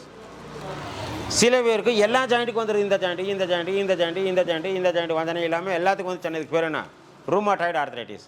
சரவாங்கி கிராமத்தில் நீங்கள் ஆயுர்வேதா சித்தாவில் போனால் முடக்குவாதம், எல்லா ஜாயிண்ட்டுக்கும் வந்துச்சுன்னா முடங்கித்தான் ஆகணும். அதனால முடக்குவாதம், ஆமைவாதம் எல்லாமே ஒன்று தான். சரிங்களா, இப்போ புரியுதுங்களா? சரி, மீண்டும் முன்னால் இருந்து வாங்க. சரிங்களா? என்னன்னா இது என்ன சொன்னோம், தோலில் வரும்போது இதுக்கு வந்து சோரியாசிஸ் சொன்னோம். தோல் வியாதி வந்தால் எங்கே போவோம்? தோல் டாக்டர்கிட்ட போவோம். இதே கிருமி எலும்புக்கு வந்தால் எங்கே போவோம்? ஆர்த்தோக்கிட்ட போவோம், எலும்பு டாக்டர்கிட்ட போவோம். சரிங்களா? தொடர்ந்து ஒருத்தருக்கு 15 வருஷமாக இந்த கிருமி தோல்லையே இருந்துச்சுன்னா தோலில் இருந்து உள்ளே பூந்துடும். சரிங்களா? தோலில் வரும்போது சோரியாசிஸ், எலும்பில் வரும்போது ஆர்த்ரைட்டிஸ், ரெண்டும் அட்டாச் ஆகும்போது இதுக்கு பேர் சோரியாட்டிக் ஆர்த்ரைட்டிஸ். தோல் டாக்டர்கிட்ட போகிறதா, எலும்பு டாக்டர்கிட்ட போகிறதா? புரியுதுங்களா? கன்ஃபியூஸ். இப்போ சோரியாசிஸ் பொறுத்தளவில் ஒருத்தர் சோரியாசிஸ்ன்னு சொல்லுவாங்க, ஒருத்தர் எக்ஸிமான்னு சொல்லுவாங்க, ஒருத்தர் எக்ஸிமா சோரியாசிஸ்ன்னு சொல்லுவாங்க. நல்ல காஸ்ட்லியான டாக்டர்கிட்ட போனீங்கன்னு சொல்லுவாங்க ஸ்கின் கேன்சர்னு சொல்லுவாங்க. இந்த சோரியாசிஸ் பொறுத்தளவில் நீங்கள் நெட்டில் போய் பாருங்கள், 1965 இருந்து இந்த சோரியாசிஸ்க்கு கொடுக்குற மாத்திரை பேர் மீத்தோட்ராக்சைட். மீத்தோட்ராக்சைட் அது மாதிரி நிறைய இருக்குது. மீத்தோட்ராக்சைட் அப்படிங்கிறது கேன்சருக்கு கொடுக்குற மாத்திரை, ஸ்டிராய்டு. சரிங்களா? இப்போ நீங்கள் எந்த டாக்டர் எந்த மருந்து கொடுத்தாலும் நீங்கள் கூகுளில் போட்டு பார்த்தீங்கனால அது என்ன மருந்துன்னு எல்லாருக்குமே தெரியும். முதல்ல தான் டாக்டர் கிரிக்கெழுதுவார், ஒன்றும் புரியாது. இப்போ மாத்திரையை பார்த்து நீங்கள் கூகுளில் போட்டிங்கனாலே தெரிஞ்சிடும். சரிங்களா? இப்போ இதில் தெரியுதுங்களா கேன்சருக்கு இதில் லிங்க் இருக்குதுன்னு சொல்லி? சரி, இப்போது எல்லாத்தையும் பார்த்தோம். தோல் அரிப்பு, ஆஸ்துமா, மூட்டு வலி, கிட்னி. சரிங்களா? மீண்டும் வரும். இந்த சோரியாசிஸ் பொறுத்தளவில் ஒருத்தர் சொல்கிறாங்க, சார் எனக்கு கையிலே இந்த அளவுக்கு சோரியாசிஸ் இருக்குது, ₹1 அளவில் இருக்குது, ₹5 அளவில் இருக்குது, கையில் இருக்குது, காலில் இருக்குது, தலையில் இருக்குது. ஒவ்வொருத்தருக்கு உடம்பு பூரா இருக்குது, அது வேறு. சரிங்களா? இப்போ கையில் சோரியாசிஸ், காலில் சோரியாசிஸ், தலையில் சோரியாசிஸ், வயிற்றிலே சோரியாசிஸ்ன்னு சொல்கிறோம். இது வந்து வெளியில், இது என்னுடைய ஆராய்ச்சி சொல்கிறோம். சரிங்களா? இதே கிருமி தான் உள்ளே போயிடுச்சுன்னா கிட்னியில் கேன்சர், லங்கில் கேன்சர், குடலில் கேன்சருங்கிறாங்க. வெளியில் வரும்போது கையில் சோரியாசிஸ், காலில் சோரியாசிஸ், தலையில் சோரியாசிஸ், உள்ளே போகும்போது கிட்னியில் கேன்சர், லங்கில் கேன்சர், குடலில் கேன்சர். இது இன்னும் சுருக்கமாக லேடிஸ் பாஷையிலே சொல்லணும் அப்படின்றால் மாவு ஒன்று தான். ஏன்னா அப்படி சொன்னால் தான் புரியுங்க. சரிங்களா? மாவு ஒன்று தான். இட்லிக்கு பண்ணுறமில்ல மாவு, அது மாதிரி மாவு ஒன்று தான். இந்த மாவை எடுத்து நீங்கள் லேசாக ஊற்றுனா பேப்பர் ரோஸ்ட்டுங்கிறோம். ஹோட்டலில், வீட்டில் கிடைக்காது பேப்பர் ரோஸ்ட்டுங்கிறோம். லேசாக ஊற்றுனா பேப்பர் ரோஸ்ட். அந்த ரோஸ்ட் அப்படிங்கிறது தான் ஆஸ்துமா. அதாவது நுரையீரலில் லேசாக இந்த கிருமி பரவிட்டு இருக்குது. அப்படிங்கும்போது இது பரவவும் நம்மக்கிட்ட இருக்கிற வெள்ளை அணுக்கள் போய் அதை சண்டை உடிச்சு அழிக்கவும், அதுவும் 100 நாளில் ஆயுசு முடிஞ்சு சாகவும், செத்துப்போன கிருமி, நுரையீரலில் செத்துப்போன கிருமி என்னாகும்? சளியாக தானே மாறும். அது சளியாக மாறவும் இவன் லொக்கன்னு இருமி துப்பவும் வரவுக்கும் செலவுக்கும் டேலி ஆகிட்டே இருக்குது. அப்போ அந்த ரோஸ்ட் அப்படிங்கிறதான் ஆஸ்துமா. சரிங்களா? இப்போ மீண்டும் அதே மாவை சின்னதாக ஊற்றுறோம், இட்லிங்கிறோம், பணியாரம்ங்கிறோம். சரிங்களா? இதை தான் என்ன சொல்கிறாங்க, பிரெயினில் டியூமர், பிரஸ்டில் டியூமர், கிட்னியில் டியூமர், அதை கட்டிங்கிறாங்க. சரிங்களா? இங்கிலீஷில். இதே மாவை இன்னும் கொஞ்சம் ஜல்லடையில் ஊற்றுறோம். ஜல்லடையில் ஊற்றுனா என்னங்கிற பூந்திங்கிறோமா? சரிங்களா? இந்த ஜல்லடையில் ஊற்ற பூந்தி தான் என்ன சொல்கிறாங்க, மார்பில் சிஸ்ட்டு, ஓவரியன்லே சிஸ்ட்டு, பிரெயின்லே சிஸ்ட்டு. புரியுதுங்களா? கர்ப்பப்பையிலே சிஸ்ட்டு சொல்கிறாங்களா? அதாவது சின்னதாக இருந்தால் பூந்திங்கிறதா சிஸ்ட்டு. இந்த சிஸ்ட்டை வந்து நீங்கள் கவனிக்காமல் விட்டீங்கன்னா என்ன ஆகும்? பெருசாக இட்லியாக மாறிடும். இதை தான் டியூமர்னு சொல்கிறாங்க. இந்த டியூமரையும் உங்களுக்கு காட்டுறதுக்கு சங்கடமாக இருந்து ஏதாச்சும் பண்ணணும் அப்படின்னா இந்த இட்லி என்னாகும்? ஊத்தாப்பமாக மாறிடும். இதுதான் கேன்சர். சரிங்களா? முதல் நீர் கட்டின்னு சொல்லுவாங்க, ஃபைப்ராய்டு கட்டின்னு சொல்லுவாங்க, கடைசியில் கேன்சர் கட்டின்னு சொல்லுவாங்க. நீர் நம்ம உடம்புல கட்டியாக இருக்குது, நம்ம என்ன வயிற்றில் என்ன பிரிட்ஜாக மாட்டிருக்கிறோம்? கேட்க முடியுமா? புரியுதுங்களா? அப்போ சிஸ்டன்னாலும் ஒன்று தான், டியூமர் என்றாலும் ஒன்று தான், கேன்சர்னாலும் ஒன்று தான். 3. இன்னொன்று நாங்கள் ஏற்கனவே சொல்லிக்கிறோம், நமக்கு இந்த சிகப்பணுக்கள், வெள்ளை அணுக்கள், தட்டை அணுக்களை பற்றி முதலே சொல்லியிருந்தோம். அதனால தான் தொடர்ந்து கேளுங்க, 2-3 தடவை கேளுங்கன்னு சொல்கிறோம். இந்த சிகப்பணுக்கள், வெள்ளை அணுக்கள், தட்டை அணுக்கள் இதெல்லாம் எங்கே உற்பத்தி ஆகுதுங்கிறது எலும்பு மஜ்ஜை. அதாவது எலும்பு நம்ம சூப்பு குடிக்கும்போது எலும்பை தட்டி உறிஞ்சிடமில்ல, இந்த மஜ்ஜையில் தான் இதுக்கெல்லாம் உற்பத்தி ஆகுது. அப்போ இந்த சிகப்பணுக்கள், வெள்ளை அணுக்கள், தட்டை அணுக்கள் எல்லாம் உற்பத்தி ஆகும்போது இந்த கிருமி உற்பத்தி ஆகி இந்த வெளியே வர்ற கேட்டில் போய் உட்காந்துக்குதுன்னு வச்சுக்கோங்களேன். உட்காந்து வெளியில் வர்ற சிகப்பணுக்களையும் தட்டை அணுக்களையும் எல்லாம் சாப்பிட்ருது. சரிங்களா? இந்த கிருமி அதை பார்க்குறக்கு வெள்ளை அணுக்கள் மாதிரி, குணம் வெள்ளை அணுக்கள் மாதிரி சொன்னோமா, அது சாப்பிட்டாச்சுன்னா அப்புறம் ரத்தம் இல்லை, பிளேட்லெட்ஸும் இல்லை. இதுதான் பிளட் கேன்சர். ரொம்ப மோசமானது பிளட் கேன்சர். இந்த மூலிகை சாரில் குயிக்காக சரியாகிறது பிளட் கேன்சர். மற்றது கூட போய் ரீச் ஆக லேட் ஆகும். இந்த மருந்து நேர பிளட்டில் ஏற ஆகும்போது குயிக்காக சரியாகிறது உங்களுக்கு பிளட் கேன்சர். அதிலே எடுத்தீங்க AML, CML, acute myeloid leukaemia, chronic myeloid leukaemia, lymphoma, அந்த மா கார்சினோமா அப்படின்னாலே கேன்சர்னு தெரிஞ்சுக்கலாம். சரிங்களா? அதனால் இங்கே வந்து பார்த்தீங்கன்னா கேன்சருங்கிறது ஒரு பெரிய வியாதியே கிடையாது. கேன்சரும் ஒன்று தான், கிட்னி ஃபெயிலியரும் ஒன்று தான், ஹார்ட் அட்டாக்குக்கும் ஒன்று தான். புரியுதுங்களா? இப்போ தெரியுதுங்க. முதல்ல 14 வியாதிக்கு ஒரு கிருமி அப்படிங்கும்போது உங்களுக்கு என்னைய கதை விடுற மாதிரி தெரியும். இப்போ 14க்கும் ஒரு தொடர்பு இருக்கிறது நீங்களே தெரியலாம். சரிங்களா? அப்போ 14க்கும் கிருமி ஒன்று தான் அப்படிங்கிறது என்ன, நாங்கள் என்னதான் சொன்னாலும் நீங்களும் யோசனை பண்ணி பாருங்கள், இந்த ஆள் சொல்கிறது கரெக்டாக இருக்குதா தப்பாக இருக்குதான்னு சொல்லலாம். சரிங்களா? அப்போது இந்த ஒரு கிருமியை அழித்தால் இந்த 14 வியாதியும் இல்லை. ஓகேங்களா? அந்த ஒரு கிருமியை அழிக்கிறது தான். இப்போ எப்படி அழிக்கிறது அப்படிங்கிறது உங்களுக்கு ஒரு விளக்கம் தரோம். ஓகேங்களா? இந்த மூலிகை பொறுத்தவரை இதை 12 வருஷம் ஆராய்ச்சி பண்ணி நாங்கள் கண்டுபிடிச்சது. அது ஒரு சீக்ரெட். சரிங்களா? இந்த கிருமி வந்து அந்த குறிப்பிட்ட கிருமியை அழிக்குது அப்படிங்கிறது தான் எங்களுடைய கான்செப்ட். இந்த மருந்து அந்த குறிப்பிட்ட கிருமிக்கு பாய்சனன்னு கூட வச்சுக்கலாம். லிட்டர் கணக்கில் குடிக்கலாம். என்னடா பாய்சனன்னு நினச்சிக்காதீங்க. அந்த கிருமிக்கு இது பாய்சன். அதாவது கொசு விரட்டி வைக்கிறோம், கொசுவுக்கு தான் பாய்சன். அது ஈக்கு பாய்சன் கிடையாது. சரிங்களா? உதாரணத்துக்காக சொல்கிறோம். சினிமா பாரதிராஜா படத்தில் தெரியும், பொட்டப்புள்ள பிறந்தா கள்ளிப்பால் கொடுக்குறாங்கன்னு சொல்லி ஒரு ஏரியாவை சொல்லிட்டு இருந்தாங்க. கள்ளிப்பால் கொடுத்தா குழந்தைய செத்து போகும் அப்படிங்கிறது ஒரு படத்தில் சொன்னாங்க. ஆனால் கள்ளிப்பால் வந்து நம்மளுக்கு விஷம். கள்ளிப்பால் விஷம்தான். சரிங்களா? ஆனால் அதே களியை வெட்டி போட்டால் வெள்ளாடு நல்லா சாப்பிடும், நிறைய பால் கறக்கும். வேணும் விவசாயி கேட்டு பாருங்கள். கள்ளிப்பால் நம்மளுக்கு விஷம், நாட்டுக்கு உணவு. இன்னும் விவசாயத்தில் சொல்லணும் அப்படின்னா முதல்ல கரும்பு, நெல், வாழையெல்லாம் போடுவோம். களை எடுப்போம், அதை எடுப்போம், இது எடுப்போம், தோண்டுவோம், உழவு ஓட்டுவோம், என்னமோ பண்ணுவோம். அழிக்கிறது கொஞ்சம் கஷ்டம். இந்த கோரையெல்லாம் வந்து அழிக்கிறது ரொம்ப கஷ்டம். அதனால தான் களைக்கொல்லின்னு ஒன்று விட்டுருக்குறாங்க. நிறைய பிராண்டுகள் இருக்குது. அந்த மருந்தை நீங்கள் நல்லா இருக்கிற பயிர் மேலேயே ஸ்ப்ரே பண்ணிங்கன்னா நல்ல பயிரெல்லாம் ஒன்றுமே ஆகாது, தேவையில்லாதெல்லாம் கழிக்கு போகும். அது மாதிரி இது அந்த குறிப்பிட்ட தேவையில்லாததை மட்டும் அழிக்குது. ஏன்னா ஹெச்ஐவியில் இருந்து இங்கே ரெடி ஆகிட்டு இருக்கிறாங்க. சுத்தமாக ரெடி ஆகிறேன்னு எங்களுக்கு தெரியாது. ஆனால் ரொம்ப டவுன் ஆனவங்க இதை எடுக்கும்போது இருக்க ஜம்முன் ஆயிடுறாங்க. அதில் CD4 கவுன்ட்ஸ்ன்னு சொல்லுது. அது வந்து இன்க்ரீஸ் ஆகுது. Killer cells and helper cells. அதாவது நமக்கு நல்ல செல்லும் அந்த தேவையில்லாத அழிக்கிற செல்லையும் தான் இந்த ஹெச்ஐவிங்கிற கிருமியை அழிக்குது. ஹெச்ஐவிங்கிறது ஒரு கிருமி. எய்ட்ஸுங்கிறது அந்த ஹெச்ஐவி அழித்து எதிர்ப்பு சக்தி அற்ற நிலை அப்படிங்கிறதான் எய்ட்ஸ். அது இங்கிலீஷில் ஆன்டி அண்ணன் வருதுங்களா? சரிங்களா? அதுவும் சரியாது. இது எல்லாமே ஒரு டெஸ்ட் தான் பண்ணோம். சரி அப்போ இந்த மூலிகை எப்படி இது பண்ணுது அப்படின்னா, இந்த மூலிகை சாறு என்ன பண்ணோம், ஏன்னா எனக்கு சரியானதுனால சொல்கிறோம். இந்த மூலிகை சாறு ஒரு 4 சொட்டு காதில் விட்டால் காதில் ஒரு ஜவ்வு இருக்குங்க. அந்த ஜவ்வு வழியாக பரப்பு இழுவிசைன்னு படிச்சுக்கிறோம் சின்ன வயசில். சரிங்களா? அந்த சவ்வூடு பரவுதல் அப்படின்னு ஒன்று படிச்சிருக்கிறோம். ஏன்னா எல்லாத்தையும் கலந்து தான் பண்ணியிருக்கிறோங்க. இதையே அந்த சவ்வூடு பரவுதல் மூலியமாக ஊற்றுற இந்த ஒரு சொட்டு டக்குன்னு இந்த காதில் இருக்கிற ஜவ்வு இருக்குது. அந்த ஜவ்வில் கண்ணுக்கு தெரியாத ஓட்டைகள் இருக்குது. இந்த ஓட்டைகள் வழியாக உள்ளே 1 சொட்டோ 2 சொட்டோ இறங்குது அப்படிங்கிறது ஒரு கணக்கு. இறங்குனதுமே அது ரத்தத்தில் ஏடாயிருது அப்படிங்கிறது ஒரு கணக்கு. நான் படித்ததை சொல்கிறேங்க. சரிங்களா? இப்போ உதாரணம் என்ன, காதில் ஊற்றினா எப்படி ரத்தத்தில் கலங்கன்னு சொல்லுவாங்க. பழைய காலத்தில் காதுக்கு எண்ணெய் ஊற்றுனாங்க. இப்போ டாக்டர் வேண்டான்னு சொல்கிறாங்க. அப்போ எண்ணெய் ஊற்றும் போது நல்லா தானே இருந்தாங்க, யாராச்சும் காது விளையாமல் போனாங்க. இப்போ வந்து எண்ணெய் ஊற்றக்கூடாது. ஏன்னா இப்போ இருக்கிற எண்ணெய் பூரா கலப்படமாக இருக்குது, குருடாயிலாக இருக்குது. அது வேறு கணக்கு. சரிங்களா? ஒரு உதாரணம் என்ன சொல்லணும்னா, நல்ல போதையில் இருக்கிற ஆள் கழுத்து வரை குடிச்சிருக்கிறான், என்ன குடங்குடமாக தண்ணி ஊற்றினாலும் போதை தெளியலேன்னா படுக்க வச்சு சுத்தமான தேங்காய் எண்ணெயை 4 சொட்டு காதில் ஊற்றுனீங்கன்னா அத்தனை மப்பு காணாமல் போயிடும்.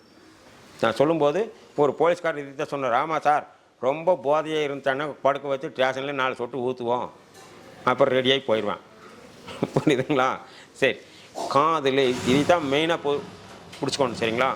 இந்த மூலிகை சார் காதில் ஊற்றும்போது காதில் ஒரு ஜவ்வு இருக்குது. அந்த ஜவ்வில் கண்ணுக்கு தெரியாத ஓட்டைகள் இருக்குது. ஓட்டைகள் வழியாக இந்த மருந்து போகும்போது நேராக போய் ரத்தத்தில் கலங்குது. ரத்தத்தில் கலங்குனதுமே உடனே நம்ம உடம்புல இருக்கிற பாதுகாப்பு வீரர்கள், விளையணுக்கள்னு சொன்னோமா, விளையணுக்கள் வீரர் தான் பாதுகாப்பு இருக்கிற விளையணுக்கள்னு சொல்கிறோம். இந்த விளையணுக்கள் எல்லாம் முடியா வருது. ஏய், ரத்தத்தில் ஏதோ கலந்துருச்சு, சரியா, வாங்க வாங்க வாங்கன்னு எல்லாம் இங்கே முடியா வருது. வரும்போது இந்த 14 வியாதிக்கு ஒரு கிருமின்னு சொன்னது பார்க்குறதுக்கும் விளையணுக்கள் மாதிரி, குணமும் விளையணுக்கள் மாதிரின்னு சொன்னோம். விளையணுக்கள் அல்ல. அப்போ அதுவும் ஒடியா வருது.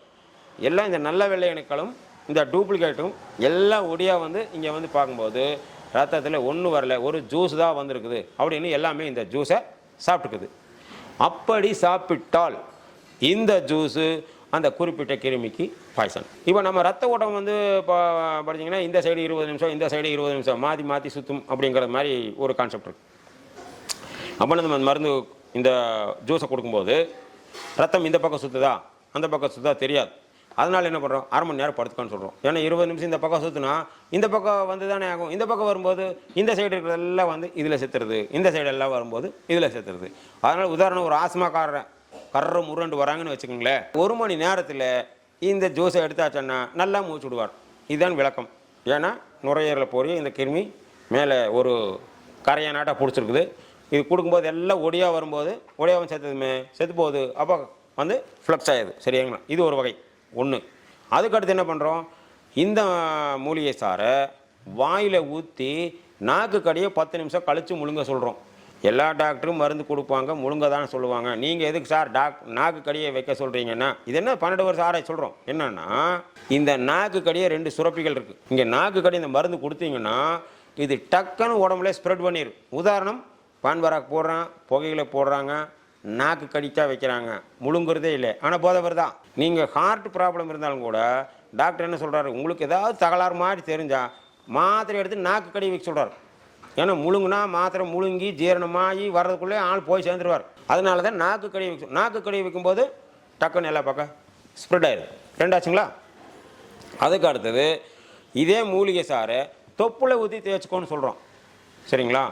காரணம், இங்கே வந்து ஆயுர்வேதா சித்தா முறைப்படி என்னென்னா 72,000 நரம்புகளுக்கும் இங்கே கனெக்ஷன் இருக்குது. நாடி நரம்புகளுக்கும் இங்கே கனெக்ஷன் இருக்குது. ஏன்னா நம்ம உருவாகிறதே இதில் தொப்புள் கொடியில் தான். சரிங்களா. உதாரணம் என்னென்னா, இப்போ உடம்பு சூடு பிடிச்சிருச்சு, யூரின் சுட்டாக போகுது, எரிச்சலாக இருக்குது அப்படின்னா நீங்கள் இவ்வளோ மாத்திரை சாப்பிட்டாலும் சரியாகாது. 4 சொட்டு விளக்கெண்ணெய் எடுத்து வச்சிங்கன்னா ஒரே நிமிஷத்தில் சரியாயிடும். வேணால் பழைய காலத்தில் கேட்டு பாருங்கள், சொல்லுவாங்க.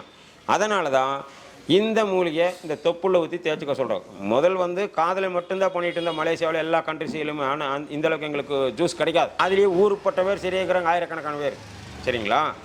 இப்போ இங்கே வந்து இந்த மலையில் தேடி தேடி தேடி தேடி தேடி தேடி தேடி பிடிச்சி இப்போ குடிக்கிறதுக்கு கொடுக்குறோம். 3 வேளையும் தர்றோம். காலையில் ஒருக்கா, மத்தியானம் ஒருக்கா, நைட்டு ஒருக்கா குடிச்சிக்கோ. நாக்கு கடி வச்சு ஒருத்தர் கேட்பா, ஏன் குடித்தா என்ன வயிற்றுக்குள்ளே தானே போகும், நாக்கடி எதுக்கு வைக்கணும் அப்படின்னா எனக்கு கேட்பாங்க. இப்போ ஒவ்வொருத்தரும் ஒவ்வொரு மாதிரி கேட்பாங்க. ஒரு உப்பு எடுத்து வாயில் வைக்கிறீங்க, ஐயோ உப்பு கறிக்குதுங்கிறோம்.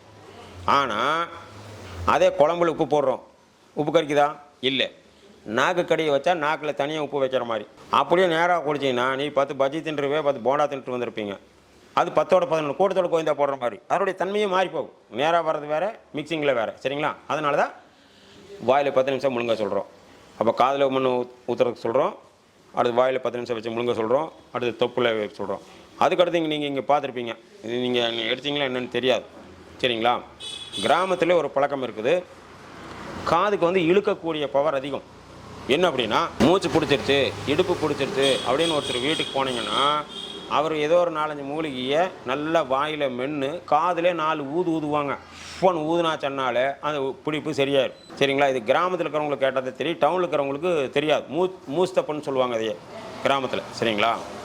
ஏன்னா காதுக்கு இழுக்கக்கூடிய பவர் அதிகம். இன்னும் நீங்கள் டிவியில் பார்க்கலாம், எப்படி இருந்தாலும் மாதத்துலேயே 2 மாதத்துல 3 மாதத்துல சொல்கிறாங்க, செப்டிக் டேங்க் அளவுக்கு இறங்கினா விஷவாய் தாய் சேர்த்து போயிட்டாங்கிறாங்க. ஓஹோ அப்படின்னு நம்மளும் போயிடுறோம். ஆனால் எப்படி தாக்குதுன்னு இன்னும் யாருக்கே தெரியல. ஏன்னா செப்டிக் டேங்கில் என்ன இருக்கும், விஷவாய் தான் இருக்கும். நீ மூக்குக்கு அதுக்கு இதுக்கு என்ன போட்டு போனாலும் காதை நீங்கள் மூடலை. சரிங்களா. அது செப்டிக் டேங்க் ஓப்பன் பண்ணி நீங்கள் உள்ளே இறங்குனதுமே இந்த விஷவாயின்னு ஆகுது, காது வழியாக போய் நேராக போய் பிரெயினில் போய் அவுட். முதல் ஒருத்தர் இறங்குறா காணு, 2வது ஒரு இருக்கலாம் அவுட்டு, 3வது ஒரு ஆள் அவுட் ஆகிடுறா. அப்படி 4வது ஆள் போகும்போது தான் அந்த கேஸும் வெளியே போயிடுது. சரிங்களா. இதைத்தான் இலங்கையிலே பண்ணணும். விஷகுண்டு போட்டான், சண்டையெல்லாம் தீர்ந்து போச்சு, வெளியில் வாங்க வெளியில் வாங்க வெளியில் வாங்கன்னு எல்லாத்தையும் இறக்கி விட்டாங்க. எல்லாம் வெளியில் வந்ததுமே அங்கே ஒவ்வொரு குண்டை வீசிட்டு போயிட்டா. அப்படி விஷகுண்டு அந்த விஷம் ஆவி அங்கேயே நிற்கும். நின்னவனெல்லாம் கொத்தாக சேர்த்து போயிட்டான். இப்படி தான் கடைசியாக அழைச்சாங்க, சுட்டு அழைச்சாங்க. அது வேறு, சண்டை நின்று போச்சு வாங்குறா அப்படின்னு சொல்லிட்டு தான் அங்கங்கே வீசினாங்க. சரிங்களா. அப்போ காது வழியாகவும் இந்த கிருமிக்கு அந்த விஷவாயுன்னு வச்சுக்கோங்களேன் ஒன்று. அதுக்கு அடுத்தது யோகாவில் போனேன். யோகா கிளாஸுக்கு போகும்போதே சொல்கிறாங்க, நல்லா மூச்சை இழுத்து விட்டிங்கன்னா ஆக்சிஜன் கை விரல் கால் விரலுக்கெல்லாம் வருதுன்னு சொல்கிறாங்கல்ல. அதனால் இதே அந்த மூலிகை சாறு அந்த இதில் மாட்டி கொடுக்கும்போது மூக்குக்கு எல்லாம் போகும்போது அந்த வழியாக விஷவாயு. சரிங்களா? அது வாயிலே மென்று வாயில் ஊதுறது கஷ்டங்கிறதுனால நீங்கள் இந்த செட்டிங் பார்த்துருப்பீங்க. இது ஒரு கண்டெய்னரு, அதில் ஒரு இந்தளவுக்கு ஜூஸ் கொடுத்துட்றோம், மேலேருந்து ஒரு ஓசை உள்ளே விடுறோம், உள்ளே விட்டு இப்படி மீன் தொட்டிக்கு உண்டான மோட்டரை மாட்டிடுறோம். அப்போ மீன் தொட்டி மோட்டரில் இருக்கிற காற்று வந்து உள்ளே போய் ஹெர்பல் ஜூஸை கலக்குது. கலக்கும்போது ஜூஸ் கலந்த காற்று வெளியே வருது. இதில் காதுலையும் மூக்குலையும் மாட்டி வச்சுக்கோ, 20 நிமிஷம் மாட்டிக்கோ, 1 மணி நேரம் மாட்டிக்கோ. சரிங்களா? மாட்டியதுன்னா இந்த குறிப்பிட்ட அப்போ அதான் வடிவேல் சொல்கிற மாதிரி 5 வடதியிலே கேட்டை போட்டாச்சுன்னா சிக்கித்தானே ஆகணும். புரியுதா? மூக்கு வழியாக ஒன்று, காது வழியாக ஒன்று, குடிக்கிறதுல ஒன்று, தொப்புள்ள ஒன்று. சரிங்களா? இந்த வழியாக இதே அழிக்குது அப்படிங்கிறத கண்டுபிடிச்சிக்கிறோம். ஒன்று, இந்த மருந்து எடுக்கிற இந்த 3 நாளைக்கு மட்டும் இங்கே பத்தியம். சரிங்களா? 3 நாளைக்கு உப்பு புளி இனிப்பு வேண்டாம்னு சொல்கிறோம். ஊருக்குள்ளே விசாரித்தா தெரியும், ஊருக்குள்ளே ஒருத்தர் விஷத்தை குடித்தானுன்னா உப்பையும் புளியத்தான் கரைச்சி ஊற்றுவாங்க வாந்தி எடுக்கிறதுக்குன்னு சொல்லி. அது வாந்தி எடுக்கிறது அல்ல, உப்பும் புளியும் சேர்ந்தால் விஷத்தை எடுத்துரும். சரிங்களா? அதனால தான் 3 நாளைக்கு மட்டும் இங்கே பத்தியம். எல்லா நாளும் பண்ணுறதில்லை. திங்கள் செவ்வாய் புதன் 3 நாள் மட்டும்தான் இது பண்ணுறோம். இது அல்சர்னு சொல்லுவாங்க. அல்சருக்கும் இதே தான் காரணம். சரிங்களா? இந்த குறிப்பிட்ட கிருமி ஹார்ட்டுக்கு போயிடுச்சுன்னா லோ ப்ரெஷர்னு சொல்கிறோம் இல்லைங்க. ஹார்ட்டுக்கு போச்சுன்னா ஹார்ட் வேலை செய்யலைனே தான் அல்சர். நீங்கள் அல்சர்னா என்ன சொல்லுவீங்க? வயிற்றில் புண்ணு. வயிற்றில் புண்ணுக்கு என்ன சொல்லுவா? புண்ணுக்கு ஒரு மாத்திரை. அப்புறம் இப்போ சரியாக ஜீரணமாக மாட்டேங்குது சாப்பாடு. ஜீரணமாக சாப்பாடு வயிற்றுக்குள்ளேயே இருந்தால் என்னாகும்? எல்லாம் கொப்பளிச்சு ஆவியாக வரும், அசிடிட்டி. அதுக்கு ஒரு மாத்திரை. புண்ணு வலிக்கு ஒரு மாத்திரை, சத்து மாத்திரை. புரியுதுங்களா? இப்படி மாத்திரையாகவே தின்னுட்டே இருப்பாங்க. எனக்கு 4 வருஷம் அல்சரு, 5 வருஷம் அல்சரு, 7 வருஷம் அல்சருன்னு சொல்லுவாங்க. சரியா? இந்த கிருமி ஹார்ட்டுக்கு போச்சுன்னா அதுதான் அல்சர். என்னென்னா பஞ்சபூதங்கள்னு சொல்லுவாங்க. இது இதனுடைய மெத்தடு அக்குபஞ்சர் காலத்துன்னு கேட்கலாம். சரிங்களா? இந்த கிருமி ஹார்ட்டுக்கு போச்சுன்னா ஹார்ட்டு கெட்டியாகுது. அதில் பஞ்சபூதத்தில் ஆகாயம், நீர், நிலம், காற்றுன்னு சொல்லுவாங்க. நெருப்புங்கிறதுனா ஹார்ட் தான் நெருப்பு. அதை புரியணும் அப்படின்னா ஹார்ட் தான் அடுப்புன்னு வச்சுக்கலாம். அப்போ அந்த ஹார்ட் நல்லா வேலை செஞ்சாதான், அதாவது அடுப்பு நல்லா வேலை செஞ்சாதான் உள்ளே போகிற சோறு வேகும். மீன்ஸ் ஜீரணமாகும். அப்போ ஹார்ட் சரியில்லை, ஜீரணம் சரியில்லை. ஹார்ட் சரியில்லைன்னா ஜீரணம் சரியில்லைன்னும் போது அந்த சாப்பாடு செரிக்காத சாப்பாடெல்லாம் என்ன ஊறி சாரையா ஊரலாட்டம் ஊறி ஏப்பமாக வரும். இதுதான் அசிடிட்டி. வேகாத சோறு வயிற்றுக்குள்ளே இருந்தால் என்ன ஆகும்? புண்ணாகும். இதுதான் அல்சர். அது மாதிரி சொன்னால் இன்னும் நிறையா சொல்லிகிட்டே இருக்கலாம். மக்களுக்கு அது வரைக்கும் பொறுமை வேண்டும். சரிங்களா? இது வரைக்கும் நீங்கள் கேட்டதில் திருப்தியாக இருக்கலாம். சரிங்களா? இது 12 வருஷம் ரிசர்ச்.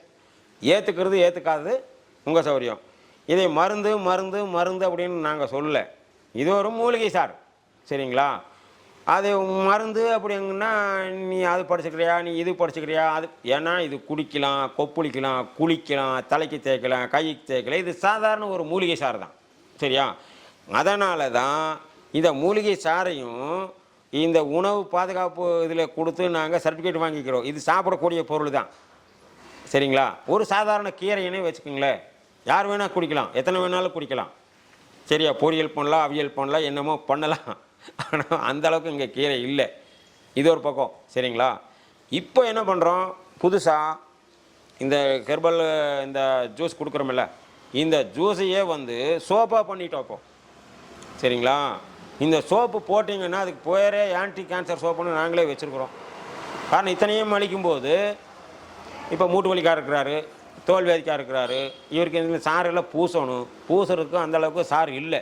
எங்களுக்கு ஒரு நாளைக்கு 50 பேருக்கு தான் பண்ண முடியும். அதுக்கு மேலே எங்கிட்ட சாரும் இல்லை, அதை டெவலப் பண்ணுற ஐடியாவும் இல்லை. மலை எங்களால் சுற்ற முடியாது. எல்லா ஏரியாவிலையும் இது வராது. குறிப்பிட்ட ஏரியாவில் தான் வரும். இப்போ டீ செடி கொண்டு வந்து இங்கே நம்ம ஊரில் வரணும்னா வருமா? வராது. அது மாதிரி இதுக்கு தனித்தனியாக வச்சுருக்குறோம். அதனால் இந்த மூலிகை டெய்லி இந்த மூலிகை ரேர். அந்த ரேரானதை என்ன பண்ணுறோம்? மிச்சமாகிறத சோப்பை பண்ணிடுறோம். சோப்பை பண்ணி வச்சு இந்த தோல்வியாதியா இந்த சோப் போட்டு பாரு, சரியாச்சான்னா இந்த சோப்பையே வாங்கிக்கிறோம். ஒன்று, எல்லாரையுமே இந்த சோப் போட்டு குளிக்க சொல்கிறோம். காரணம், இந்த நம்ம உடம்புல இந்த கிருமி இருந்தால் செத்துரும். இப்போ சோப் போட்டால் எப்படி சரியாகும்? அதுக்கு 2 பேர் கேள்வி கேட்பான். உனக்கு வலி என்ன? ஜெல்லு போடுறதில்ல, ஜெல்லு போட்டால் சரியாகுதான். கிராமத்தில் கை குறைச்சலன்னா சீமனை ஊற்றி தேய்ன்றாங்க, கரைசன் ஊற்றி தேய்ங்கிறாங்க. ஒருத்தர் கரைசன் ஊற்றினாலே சரியாகுதான். அதெல்லாம் தோலில் போய் சரியாகும் போது ஏன் இந்த சோப்பு உள்ளே போகக்கூடாது? புரியுதுங்களா? மூட்டு வலி அப்படின்னு சொன்னால் உங்களுக்கு மூட்டு தான் மாற்றணும்னு சொல்லுவாங்க, ஏன்னா தேஞ்சு வச்சோன்னு சொல்லுவாங்க. இந்த மூலிகை அந்த ஜவ்வு சாப்பிட்ற கிருமி அங்கே அழிச்சாச்சுன்னா மீண்டும் என்னாகுது? அந்த சைனோவியம் வளருது. ஒரே மாதத்தில் நகம் வளருது, முடி வளருது. சைனோவியம் வளராமல் இருக்குமா? அது வளருது, ஆயில் சுரக்குது, மூட்டு வலி சரியாக போகுது. ஏன்னா சரியாக போகுதுன்னு இன்னும் யாரும் சொல்ல மாட்டாங்க. நிறைய விளம்பரம் நீங்கள் பார்த்துருப்பீங்க, நான் இது சாப்பிட்றேன், நான் நல்லா இருக்கிறேன், இப்படி தான் சொல்லுவானே தவிர சரியாச்சுன்னு யாரும் சொல்ல மாட்டாங்க. ஏன்னா சொன்னால் அது சட்டப்படி குற்றம். ஊருக்கே கண்டுபிடிக்க முடியல, நீ மட்டும் என்னையா கண்டுபிடிச்சேன்னு. சரிங்களா? ஏற்றுக்காது உங்களுக்கு இது சரியாயிட்டு இருக்குது, சரி ஆகிறாங்க.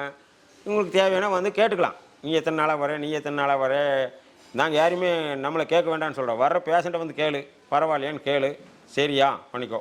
சரிங்களா? இதுதான் 5 கண்ட்ரிஸில் பண்ணிட்டு இப்போ எந்த கண்ட்ரிஸுக்கு போகிறது இல்லை. ஏன்னா எங்கே போனாலும் இந்த ஃபார்முலாக்காக பண்ணுறானுங்க, கடத்துறதுக்கு ஐடியா பண்ணுறாங்க, என்னென்னமோ பண்ணுறாங்க. அதனால் எங்கேயும் போகிறதில்ல. இந்த 6 வைத்தியம் படித்ததுனால 6ஐயும் கலந்து, சரிங்களா? ஒன்று டச் ஹீலிங், இது தொட்டாலே அது சரியாகுது, இது சரியாகுது, மூட்டு வலிக்கு எண்ணெய் போட்டால் சரியாகுது, அது மாதிரி தான் பண்ணிகிட்டு இருக்கிறோம். சரிங்களா?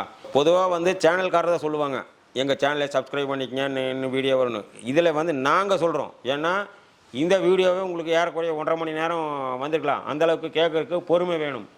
இப்போது இந்த வியாதி பற்றி சொல்லிட்டோம். சரிங்களா? அடுத்து இன்னொரு வீடியோ வரும். ஏன்னா இது எல்லாருக்கும் பரப்புங்க. இன்னும் மற்றவங்களுக்கு பயனடையணுங்கிற காசுக்காக நாங்கள் பண்ணுறதில்ல. சரிங்களா?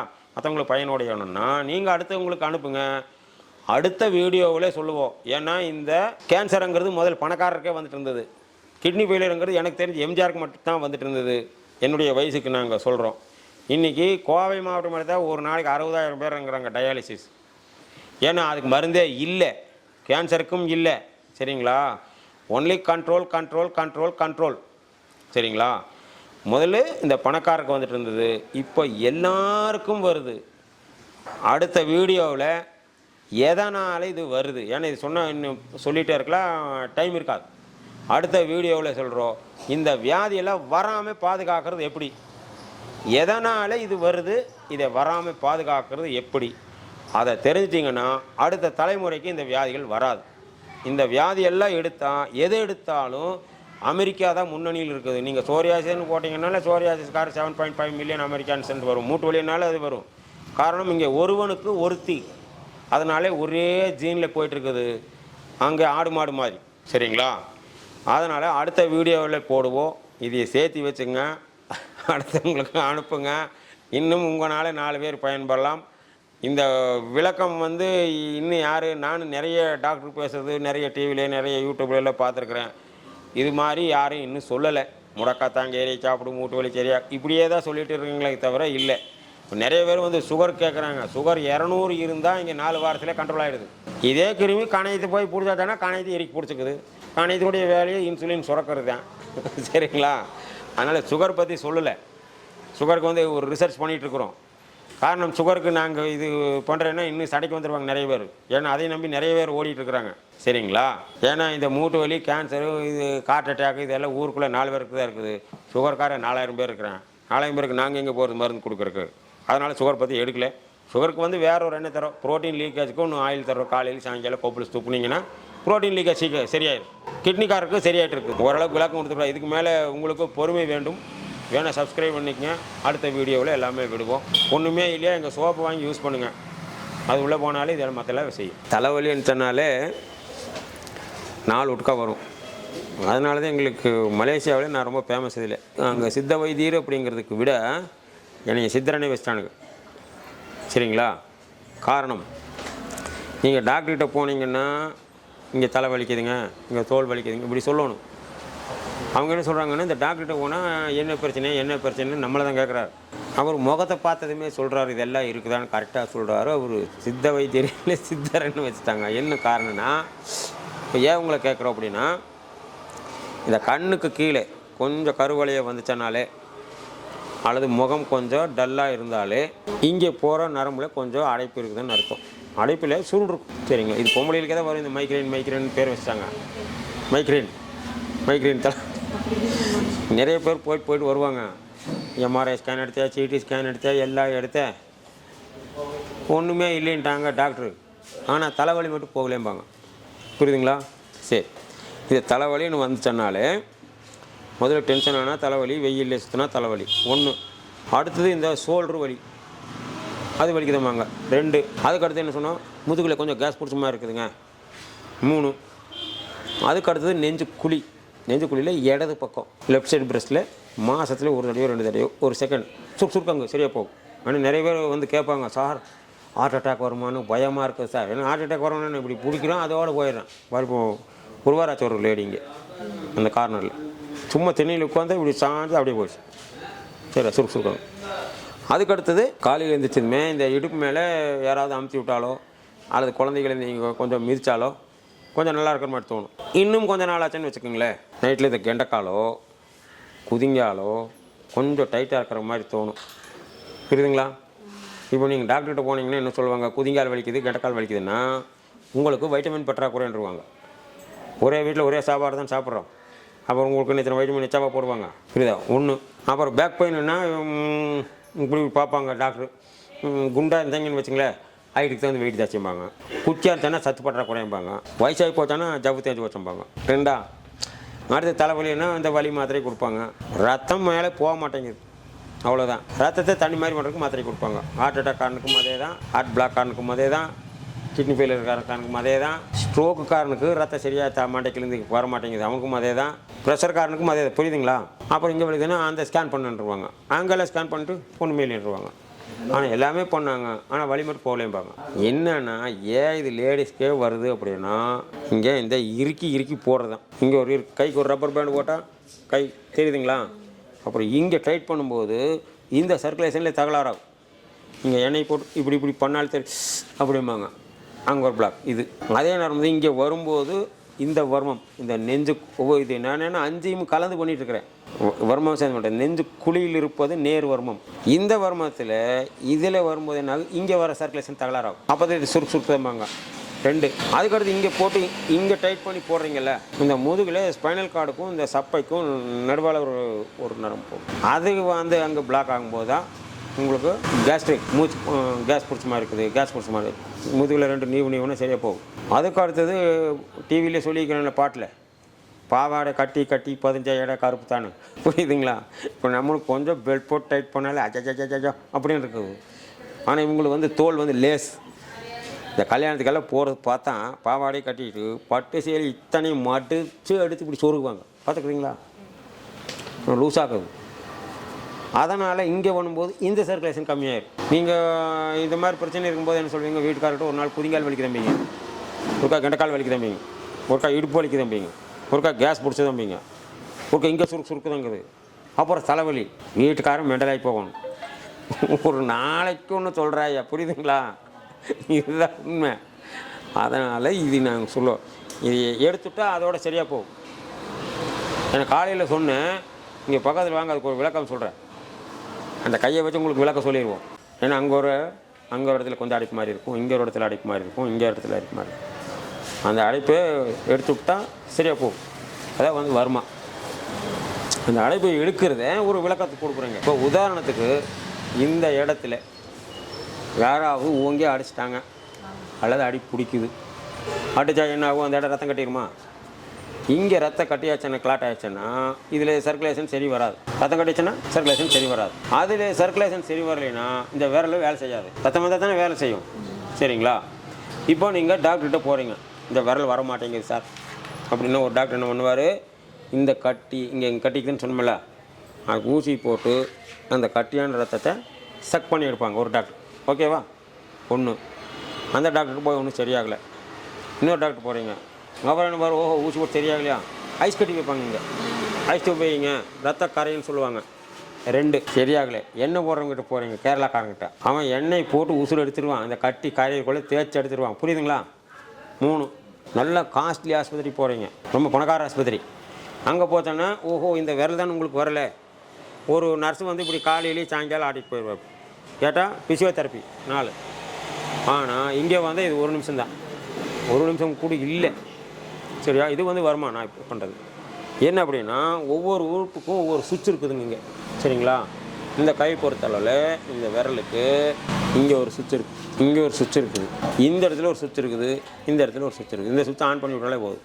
சரிங்களா? கை எப்படி நார்மலாக வச்சுங்க, எப்படி இதுதான் ஓப்பன் ஆக மாட்டேங்குது. ஒரு உதாரணத்துக்காக லூஸாக வச்சுங்க. சரியா? இப்போ இந்த சுவிட்ச் ஆன் பண்ண இது ஓப்பன் ஆகும். புரியுதுங்களா? அவர் இதுதான் இங்கே இப்போ இது ஓப்பன் ஆகும். அவங்க ஒன்றும் ஓப்பன் பண்ண வேண்டியதில்லை, இது ப்ரெஸ் பண்ண இது ஓப்பன் ஆகும். தெரியுதுங்களா? ஓப்பன் ஆகுதா? ஓப்பன் ஆகுது. விட்டு அப்படியே நின்றுக்கும். இது இந்தியனில் ஓங்கி ஒரு குத்துனா விரல் இப்படி ஆயிடும். டாக்டர் மடக்குனா சரியாகாது. இது ஓப்பன் ஆயிடுச்சா? இப்போது இங்கே இப்போ பாருங்கள் க்ளோஸ் ஆயிரும். தெரியுதுங்களா? இது ஓப்பன், இது க்ளோஸ், ஓப்பன் க்ளோஸ். 10 தடவை பண்ணியாச்சுன்னா அடைப்பு சரியாகி போச்சு, போ, அவ்வளோதான், மருந்தே இல்லை. நீங்கள் டாக்டர் போனால் எம்ஆர்ஐ ஸ்கேன் எடு, சிடி ஸ்கேன் எடு, நியூராலஜி பாரு, அவனை பாரு, இவனை பாரு, புரியுதா? இது 3 விரல், புரியுதுங்களா? இது புரியுதா? நீங்களே பண்ணி பார்க்கல தான், ஓப்பன் க்ளோஸ், இது 3.